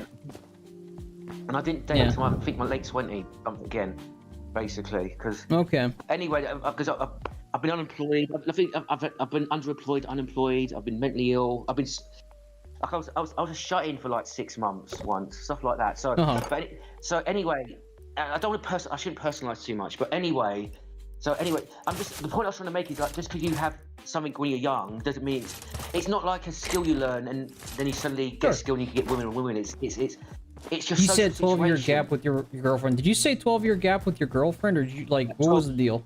No. 12-year gap between being with another girl, more or less. With a few exceptions. Okay, so you were 15 and like she was like 12 years older than you, so like 27 or something. No. She was 15 as well. Okay, so you were both 15. So where did the 12 come from, guys? She was both 15. This is weird though. She told me she lost her virginity at 12. It was very weird, but anyway, she was a very weird girl. But anyway, and she was very abusive and violent and very and very strange. Anyway, it didn't do me any good. The thing is, I was desperate to get with a girl for some weird reason, even though I was 15, and I shouldn't have done it. But whatever.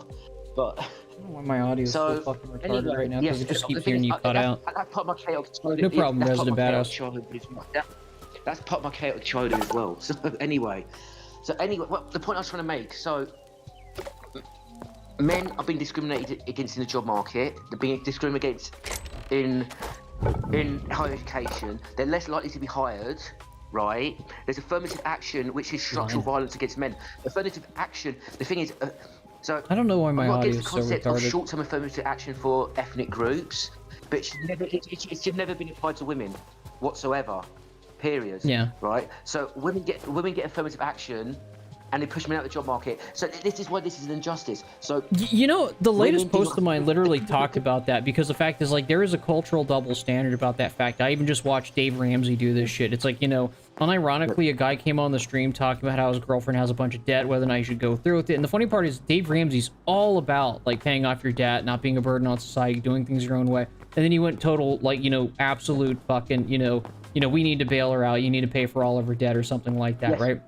Yes. So like that's the Yes. double standards. Like that's the core of the issue why like so many young men become very resentful is because imagine being your entire life being told that you have to man up, be tough, all this sorts of stuff. Nobody's got your back. You've got to watch out for yourself. And then like, you know, as soon as like, you know, it comes to women, right? All of a sudden we as a society need to collectively bail out women. And that's not to say like, you know, women shouldn't have like social democratic policies or we shouldn't care for people and stuff like that. But you can't, you know, deny the fact that that goes into a large role on like why young men become bitter, you know, and probably hate. Yes, it's a double whammy because this is the double whammy. So men have these expectations on them. They've got to have status, to have social circles, and have girlfriends. And wives are very important. There's still high status social circles where you need a wife to fit in. Wives are actually very important in some socials. Like Prager, you did a video. They were trying to convince men to marry. Right, and one of the benefits of marrying, they basically says, oh, you're more likely to be hired and seen as more reliable, you're more likely to fit in social circles. Yeah, that's the cultural stuff I was talking about, yeah. Yeah, but yeah, so it's a roundabout way of saying if you don't get married, you can be excluded. That's what it means. Yeah, that's essentially it. And that's kind of thing. It's like, you got to understand, like, that's a part of, like, the social capital of, like, being in a heterosexual relationship. Like, you know, being, like, showing that you're part of, like, the group or whatever, right? You know, it sucks, it is what it is, but, like... I'm leading, I don't want to... So the point I'm leading to is, men have these expectations, women don't. So it's a double whammy. So women get affirmative action, they end up getting more of these jobs, they're getting more places in university, right? The men are getting pushed out, so it's a double whammy. So they've got social stigma, they're seen as losers, they're seen like that thing of pop star, I know. right? That's why I talked about it on my channel so much. Like, that's why I talked about that exact thing. And the funny part is that, like, nobody wants to talk about this. The right doesn't want to talk about it. Both the right and the mainstream left will completely ignore about it and just play the shame games that they usually do against men. What's up, man? Sorry to cut you guys I do off when for a it's- second. Yeah, Drew what's up, wants Gamma? to join in. Alright, I'd can I- rather keep so- it between us for now, but, you know, like, maybe Yes, in a little anyway. bit. So Yeah, so I'm just anyway, asking, so Yeah, Yes, I'll bring him in later, maybe. so anyway, these Thanks, man. social dynamics, these social dynamics are a double whammy on men and completely unfair. And when men voice men voice these problems, right? When men voice these problems, they get called an incel. Oh yeah, I know. So- I remember so- that. Like, that's kind of thing. You would have your manhood attacked if you were to Yes. protest these things. Like, I agree with you 100%. Yeah. So basically, like for example, if someone's giving like bad dating advice, with like generic bad dating advice, that's just false. Because I do have some life experience now, because I'm 44 now. I have life experience with dating now.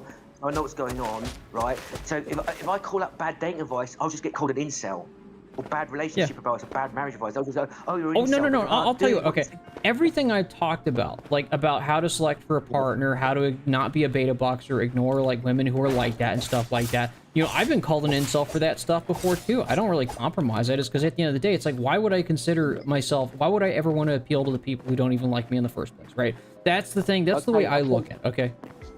All right, I want to get to the core thesis about ideology, because you're still using the term beta box, and I realise why you're making that mistaken, using that mistaken term. Okay. I want to ask you a question, right? Who are dominant in society? Who are dominant in society, men or women? I'm gonna say there's not really one or the other at this point, to be honest, and it's more or less just like the people at the top of society, the ruling class, like the wealthy, if you want to call it that, the Epstein class, whatever, right? You know, that's what I'm gonna tell you, but you might not agree with it. Okay. So, all right. The common sense consensus is that men are dominant. You can agree with that. That's what most people believe, right? The average person thinks men are maybe a dominant. while ago, but it's certainly not true nowadays. Like patriarchy, essentially. You're saying the patriarchy argument. I wonder if that lake's poisonous. Okay. No, I'm saying, what I'm saying is that people believe that. People believe men are Probably gonna dominant. die, That's guys. the common consensus. That's what people believe. So what we believe and what we pretty much know is that women are dominant over men socially. Men are submissive to women, and women are dominant over them. Right? Women Yeah. control the relationships, men submit to them. So the reason why the term beta bucks is redundant is because men submit to women in relationships. It's Not all almost the time. universal. Literally not all the time. Sometimes it's more balanced, and sometimes a man really does time. dictate the terms of the relationship. It really depends on the dynamic. Yeah, but the thing is, but on a systematic level, on a macro level, it is universal because institutionally, men submit. Like if you get married or you're in a relationship, you're submitting to the woman because you're under legal risks. So you're submitting. But even if you're dominant, let's say you're personally dominant in a relationship, you're the dominant guy, right? And she's submissive. She's still in charge of you because of the social and legal dynamics. She can boot your ass out, right? And divorce you, take your stuff. She can phone the police on you, get you arrested, right? If you have kids, Yeah, she to some can boot degree, you if away it's from kids and make you pay for it. Yeah, so women are dominant over men. Men are actually submissive to women, and the thing is, a lot of macho men as well. This is another thing about, especially in the manosphere. Right, a lot of these like, oh yeah, you got to be in charge. You got to be the leader of the relationship. If you look at how they actually behave, they're submissive to their women as well. Men are submissive to women. They just don't want to. See, the thing men is, don't like, want to those admit this. passive It's like, recourse, like, I don't know if I would, like, definitely phrase it as, like, you know, women being dominant over men on that regard. I mean, I might disagree with the language, but there are definitely, like, forms of, like, recourse, if you want to call it that. Like, maybe we could kind of agree on that sort of stuff, because, like, the fact is, it's, like, it's more about, like, using the social system to kind of get their way. You know, they do tend to use that as their vector of attack. Social destruction. Who's dominant, the working class or the bourgeoisie? The bourgeoisie. In society. Okay, so, and their dominance is cultural and legal and social, isn't it? Yeah. So that's where power stems from. So power is collective. Overarching dominant power and then the soft power that comes after it, in my opinion. Yes. Yeah, I know some person in my chat's like saying vet better. I mean, the thing, and I talk to everybody. This is just like me, you know, chilling and chatting, so I get it. You know, some people are gonna disagree. Am I triggering people? But women have dominant power over men is because they got institutional power over men, and a lot of the reason why they got this power is because to a high degree. I can't think of any way that men have. Any man who has dominance over a woman is a criminal. It's abuse. It's seen as abuse, and he's a criminal. We won't be able to get away with it. Yeah, I disagree with that. There's plenty of instances throughout history. Like, I don't want to go down like the whole medieval Europe LARP or anything like that, but it's like. How long ago? How long ago though? How long ago? It's about 500 years ago from this point. So. Yeah, but exactly. So it's, why are we talking about 500 years ago then? Well, because the fact is that like that is an instance of where men did have objective, concrete power over women. Like, you know, that is a historical thing. Yeah, but how much power do they have? Like actual legal power over them.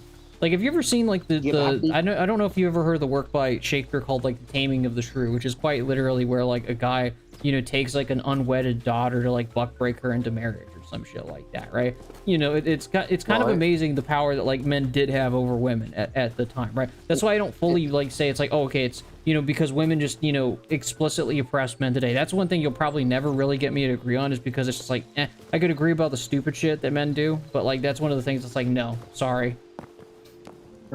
So Shakespeare wrote a play Taming of the Ancient Rome too, exactly. 500 years ago.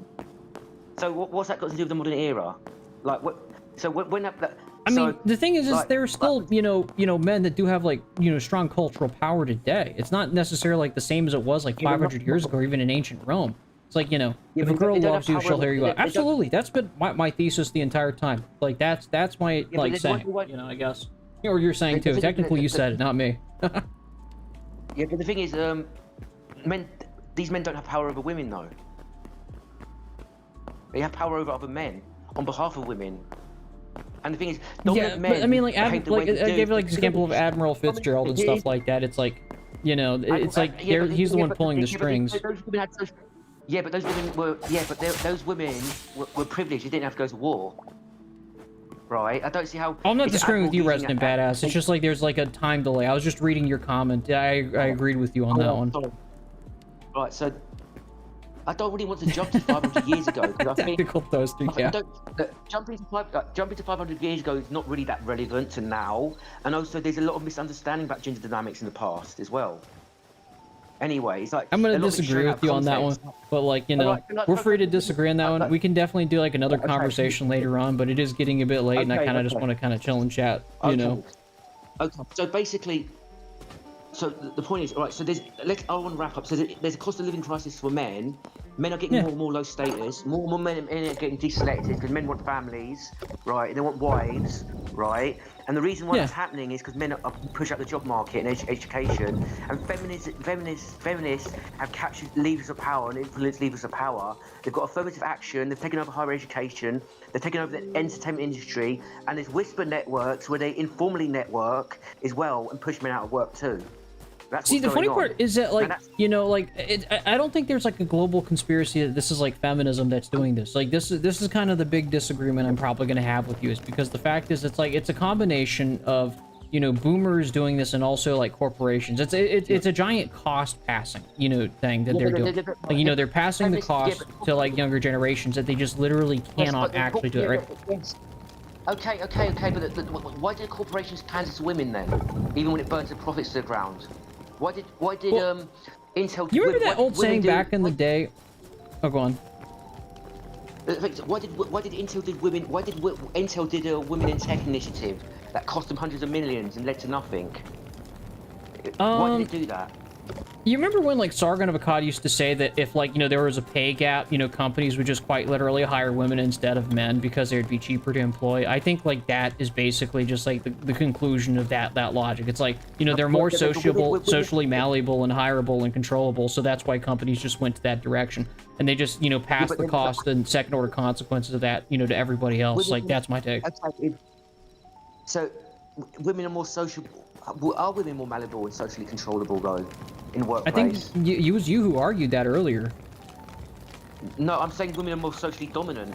And in networking, I'm saying women are more socially dominant, and in network, they've got whisper networks, they've got affirmative action on their side. The Epstein class requires apparatus. Yeah, I agree. Like, that's kind of the thing. It's like, you know, trying to lay this at the feet of feminism is just like, I think we're just gonna have a fundamental disagreement on. It's like, the thing is like, you know, we're ruled by, like, cartel of wealthy pedophiles. It's like that thing is...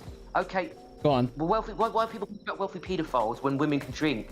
Women in the UK can drink while pregnant and declare that they're doing it on purpose to maim the fetus, right? That's open legal child abuse, right? So okay, I agree with you. You want to pass some laws to stop people from, like, causing birth defects to their children, you know, but that still doesn't prove your point that there's like a grand feminist conspiracy that's driving all these things. It's like, you know, I've already talked about that ad infinitum. It's before he ends, because we're going around in circles a little bit. What do you think feminism actually is, and what do you think feminism has actually done? Let's say let's stick from the 60s, the past 60 years. Let's not think about the past. The past 60 years. What do you think feminism is, and what do you think it's actually done? Well, advancing women's rights, for better or for worse, both positively and negatively. We're at the tail end of, like, you know, whatever was going on in the 2010s, like, and so we're just kind of downstream of that. So what influence does feminism have in society then? What has it actually done? What laws has it passed? Well, I mean, for a period of time, it started passing, like, a bunch of laws and using the courts to basically advance, like, women's political power through, like, you know, the legal system, so... Right. Okay, so what political power have they gained? What laws have they changed in their favour? You know, divorce laws. Like, that's one of them. Like, but there's also a reason for that, too. I don't want to, like, necessarily go on, like, the whole tangent of, like, overly defending feminists, but the thing is that, like, you know, there is a reason for that. Is because, like, you know, if you look at, like, you know, a woman couldn't even own her own bank account for, like, till, like, the 80s, if I can remember correctly. The 70s, right? Stop. That's just a lie. That's just a lie. That one's just a feminist lie. That's misinformation. You're repeating So I'm sorry to be so blunt. That's just misinformation. Okay. Okay. Okay. Can I explain to you what that actually is? Okay. Go for it. Let me give you an example. Okay. In the UK, there was no right to a bank account up until recently. Okay. So what that meant was homeless men couldn't have a bank account. Or they could, but they could apply for it and they wouldn't get it. Okay, so are you saying it's more similar to, like, you know, how voting was technically when they claimed that, like, only men had the right to vote, but that was only for, like, 10 years? Women could always have a bank account, right? Okay. but they just didn't have a positive right to that bank account. It's out of context misrepresentation. Women had bank accounts. And also, here's another out of context thing as well. When they were married, women had bank accounts. It was a co-insurance, it was a joint asset, and she could withdraw from the bank account and write off debts and make the men pay for the debts, and she wasn't liable for them, right? So the idea that women couldn't have bank accounts is out of context. It's just a feminist falsehood. It really is. Women had bank accounts.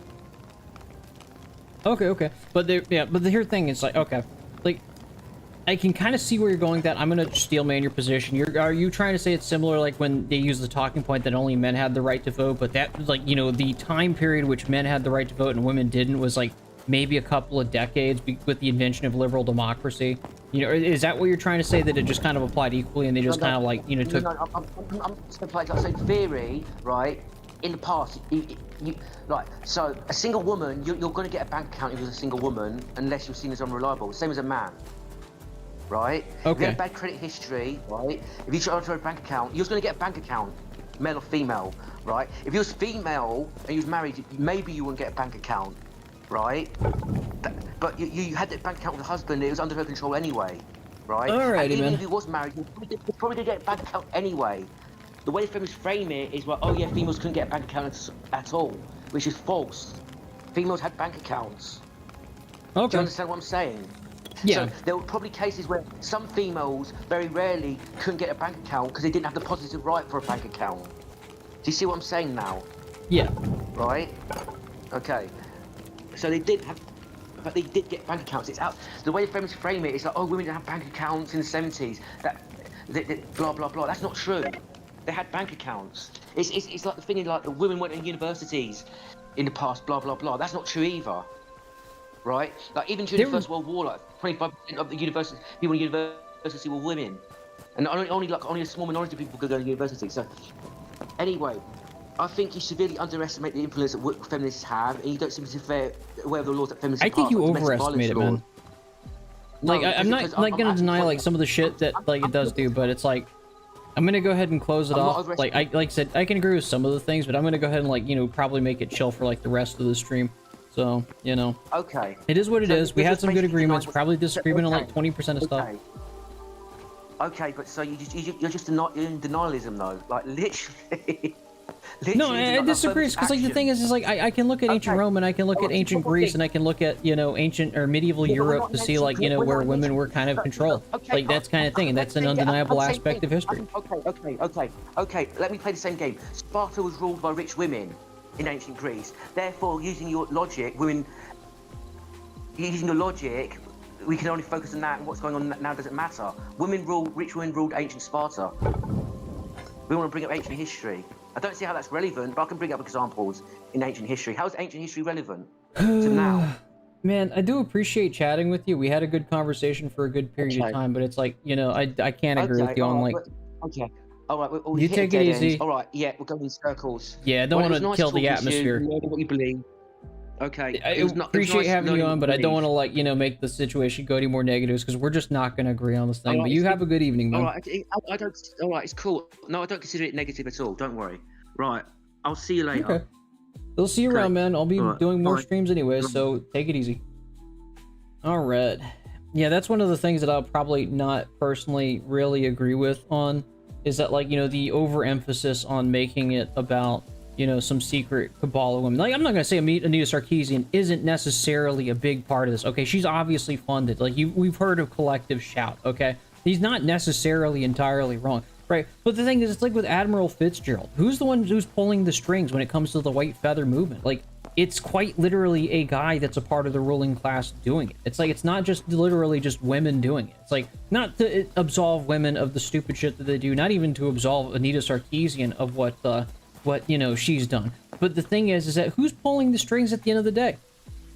Literally, it just got exposed that we're under the control of a cartel of rich pedophiles who have gone on the World Economic Forum to basically tell us we're going to be perpetual renters with no privacy and infinite surveillance while they diddle children in their mansions. We already know that we're under the control of these people. And so the thing is that Would they sponsor, you know, different, you know, yeah, it's the elites, Alistair, men and women. They really don't really have a gender on this one. That's one of the things I can't really do, okay? Is the thing is that, like, you know, these elites, if you want to call them that, like the wealthy pedophiles, the plutocrats or whatever, right? These people are the ones pulling the strings. And it's not just men or women in that regard. I mean, like Ghislaine Maxwell or whatever her name was, played a large role with Epstein on this little ring, okay?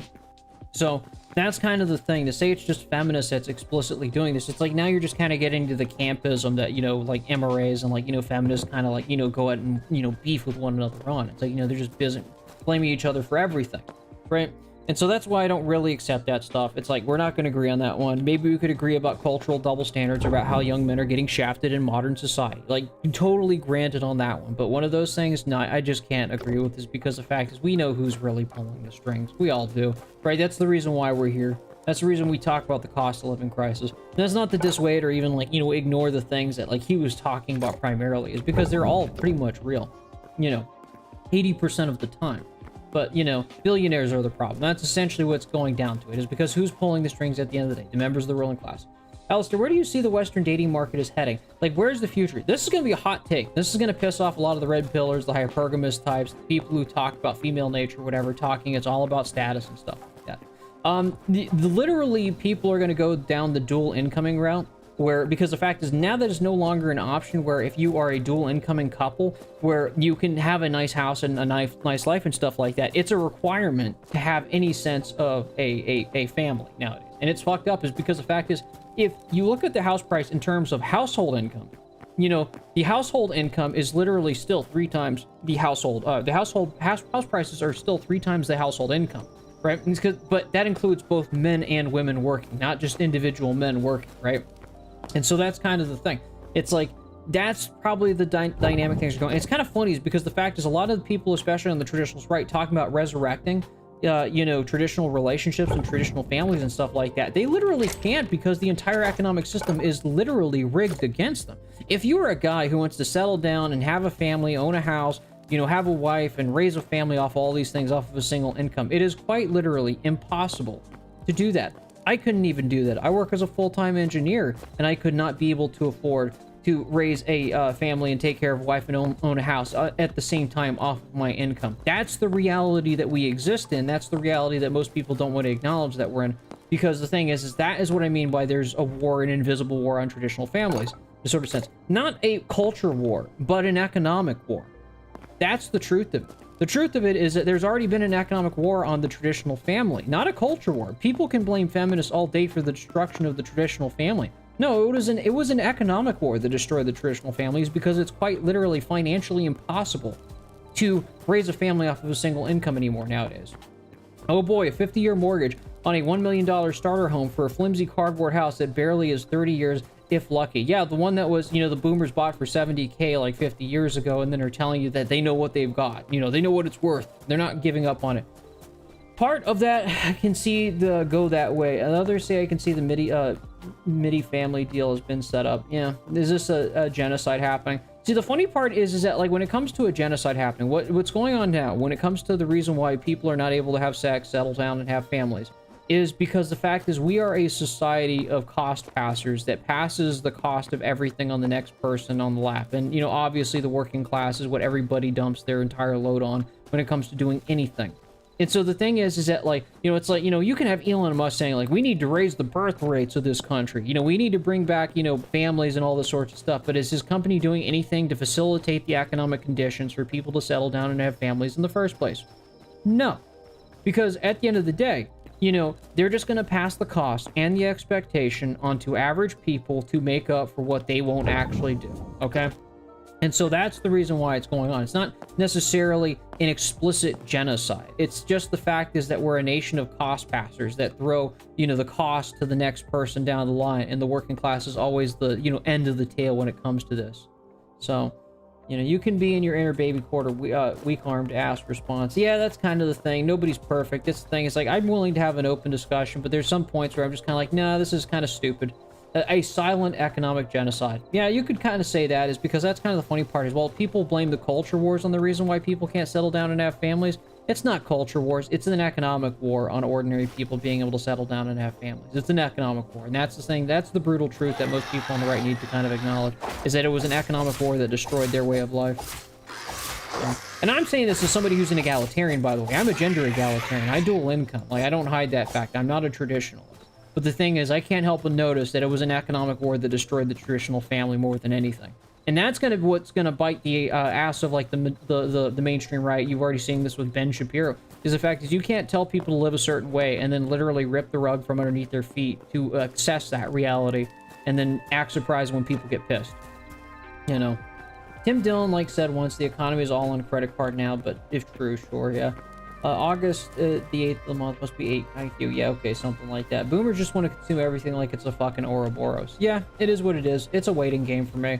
If the United States wants to continue being fucking retarded and just like destroying everything, you know, be my guest. You know, that's the thing. It's like, you know, you can only give people advice on how to not fuck it up, but you got to realize our enemies, our opponents, anybody who gets upset at us wearing the stupid ass green hat because we hate CEOs and rich people, you know, the thing is that they're emotionally reacting to what we're just more or less pointing at as the obvious fact, right? You know, they're trying to, because I remember one person was coming in after that debate and he was basically getting upset because like most of the arguments like that for, especially from the elder generations, are kind of focused on me being a supposed Marxist or a communist. Okay.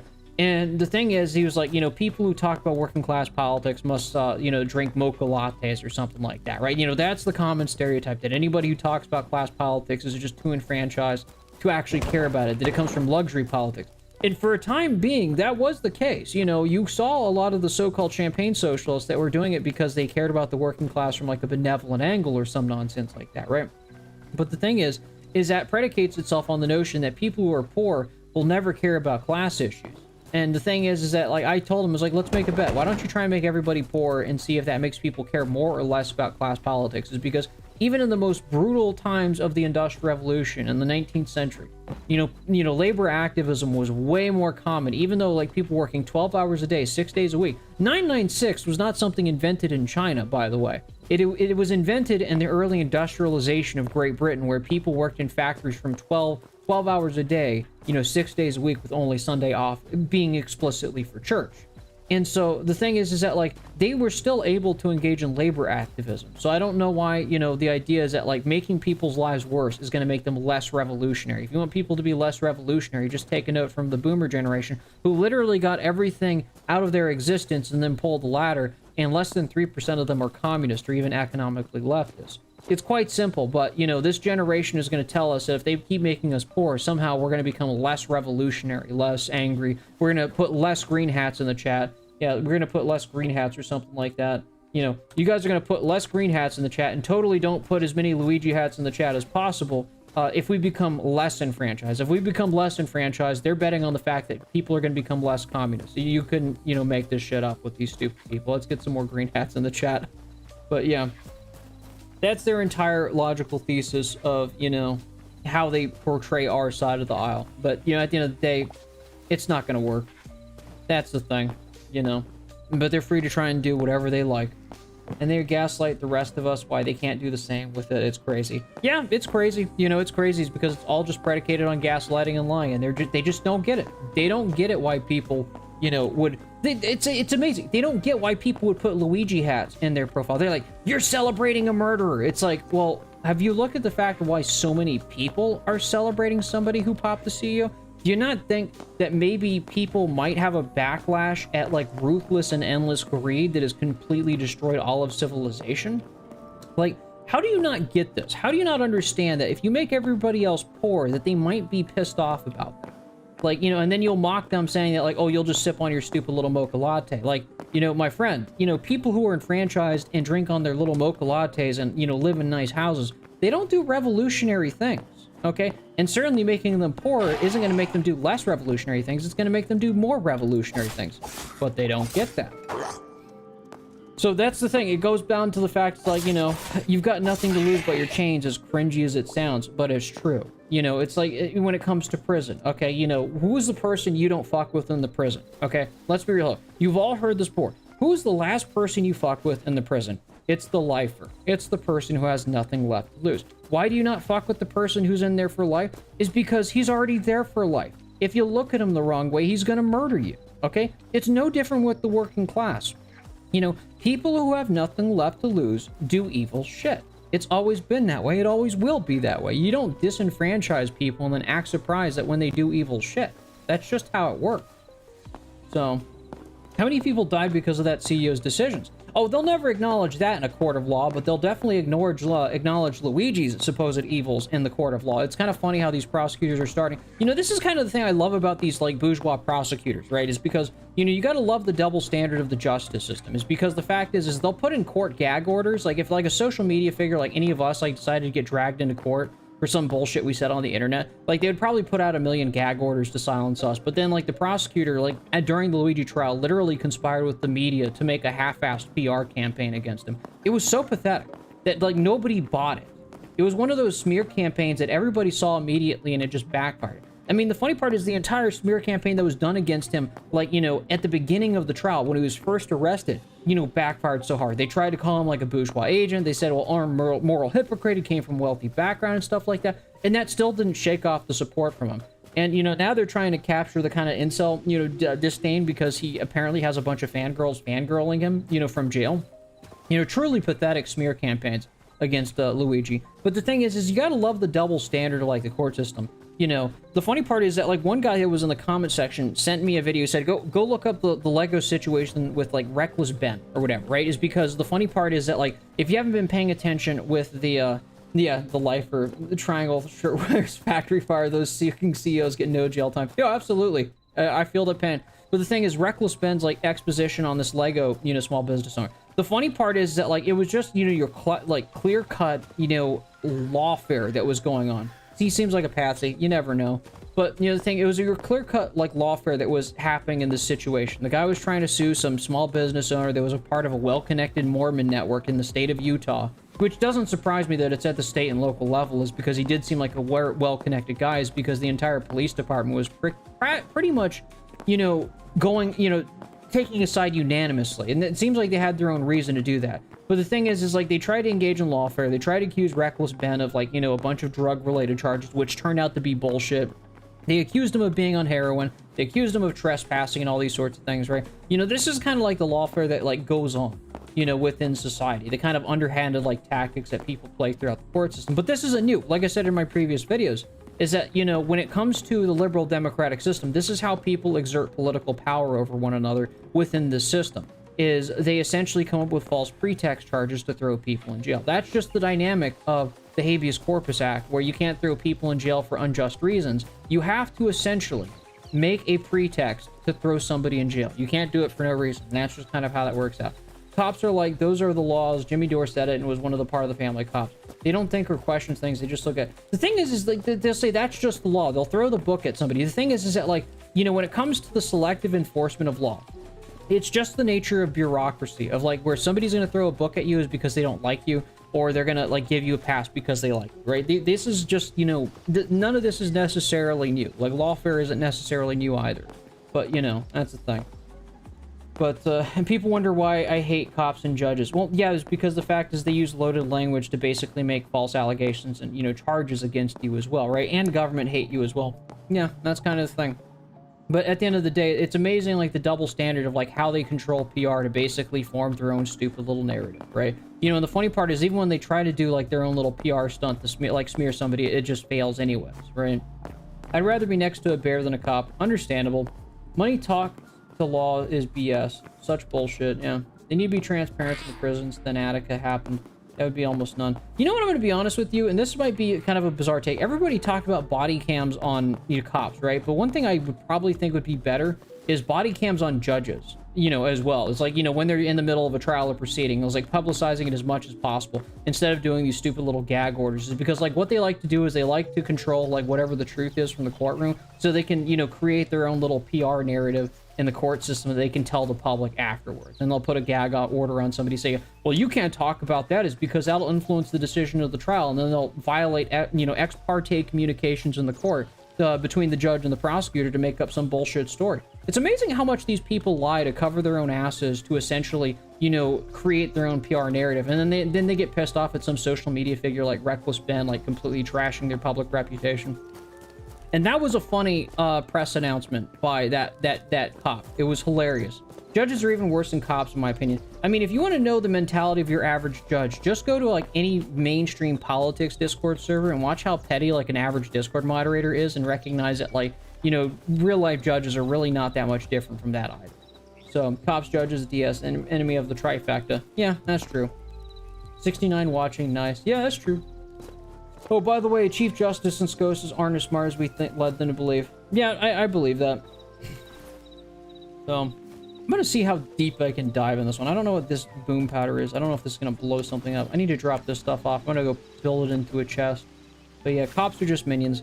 The thing is that, like, if you want to actually seize power, you essentially got to build your own dual power structure. You've got to have your own media apparatus. Like, that's kind of the interesting thing, is because you need to have the ability to, like, you know, reach out to your audience when they're busy smearing you in jail, right? You know, that's what you have to essentially do. You've got to be able to have your spiel. Like, if I were, for instance, you know, to be visited by the feds for having negative opinions about rich pedophiles, the first thing I would ask everybody to do, even though I'm sitting in jail, is just to force their hand to allow me to speak publicly, is because that's what they're afraid of more than anything else, is because they know that if they can't control PR, you know, that makes them look bad, right? Is because their entire thing, even a court case, is about controlling PR. So, that's personally what I would do. Time to build a second chest. But you never know. There's so much lawfare going on in these days, you never know what people are trying to do. Which Minecraft mod? It looks so surreal. It's not a Minecraft mod, dude. It's just Hytale. That's all it is. Hytale. It's a game. It's like an alternative Minecraft in a sort of sense. I'm trying to figure out what I'm going to store. I don't want that. I'm going to try and burn that. Can I convert that? Okay. So that actually is an ore. I don't know what these shards are. Moss. Burnt dirt. I didn't know that was a thing. Dirt.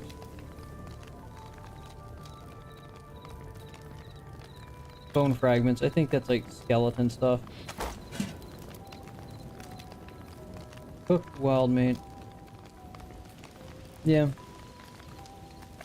It's Minecraft that doesn't look like shit. Yeah. Something like that.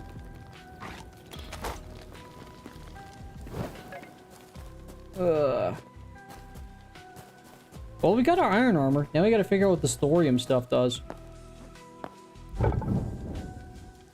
Okay, so we ran out of coal.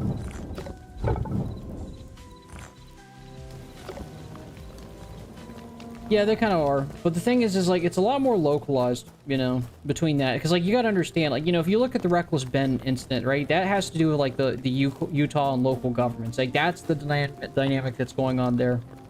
So, have you heard about the old guy that got his whole entire Lego collection stolen by a big Lego corporation?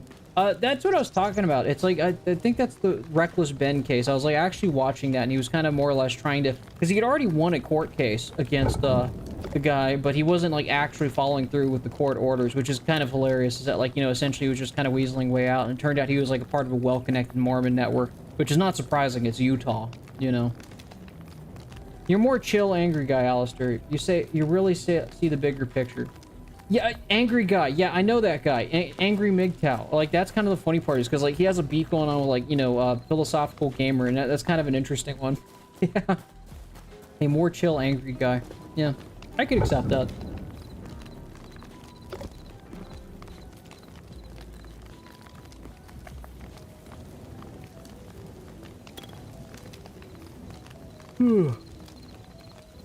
You mentioned your take on the dating market.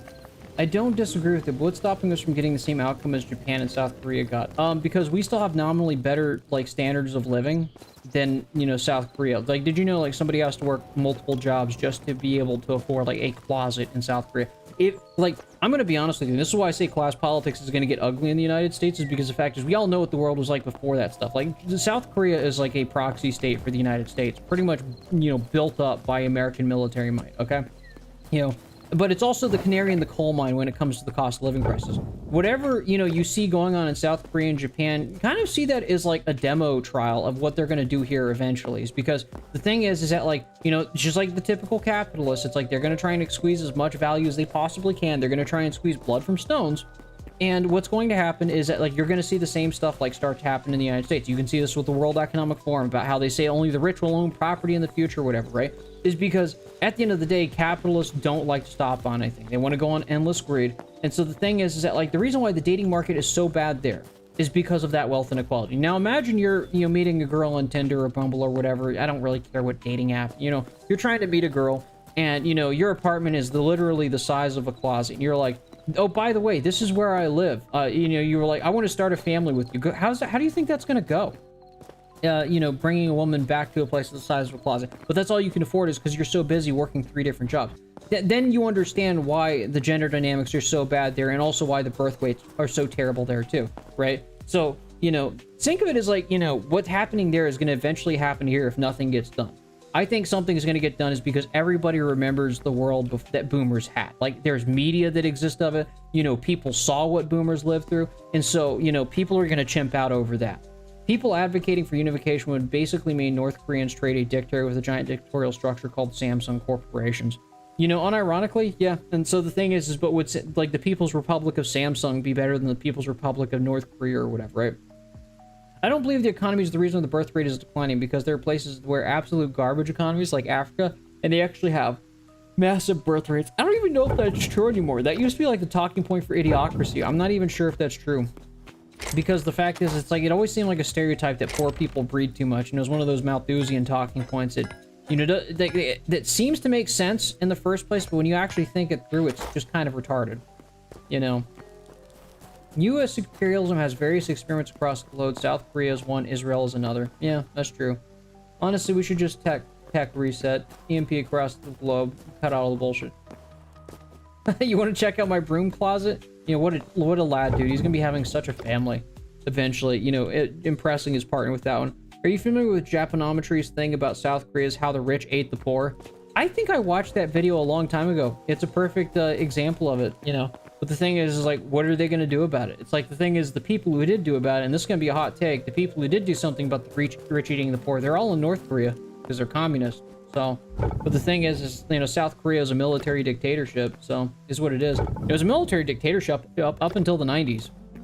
The ruling class could have gotten away with, like, a lot of the stuff it did if it just kept, like, the imperial core, like, enfranchised, and it exported technologies to these countries to start sharing what is considered to be the American dream. But they didn't. Instead of turning South Korea like the United States, it's trying to turn the United States like South Korea.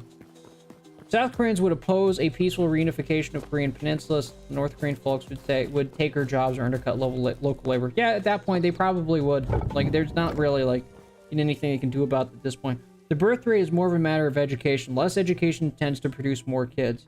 I don't know about that one. Got a wage tomorrow. I'll see you in the stream tomorrow. No, that works out, dude. I'll see you around, dude. You and I need to go over there, Alistair, and create a K-12 university egalitarian system. See, it's not so much about creating an egalitarian system. You can do education all day, but you've got to fix the cost of living crisis, or people just aren't going to have kids. It's that simple. But nobody wants to talk about that. They're not thinking about people building killdozers, but also more refined killdozers. Imagine killdozers, larger fuels. Yep, it is what it is. But with that being said, it's been a fun stream. It's been fun having, like, the I wouldn't say like MGTOW guy, but MRA guy on the chat, and having a discussion with him and understanding his side of the aisles, because that was a much more peaceful interview. Obviously, he had made some good points, but probably towards the end when he started getting into the whole feminist, stuff, controlling everything, and that, like, women have always oppressed men, you're gonna have to disagree on that one, because, like, we all know who's really pulling the strings. It's the Epstein class. It's the Irish. How about that one? But, with that being said, I'm gonna go ahead and close off the stream because I'm gonna head to bed. You guys have a good evening and take it easy. Get some green hats in that chat before we close off.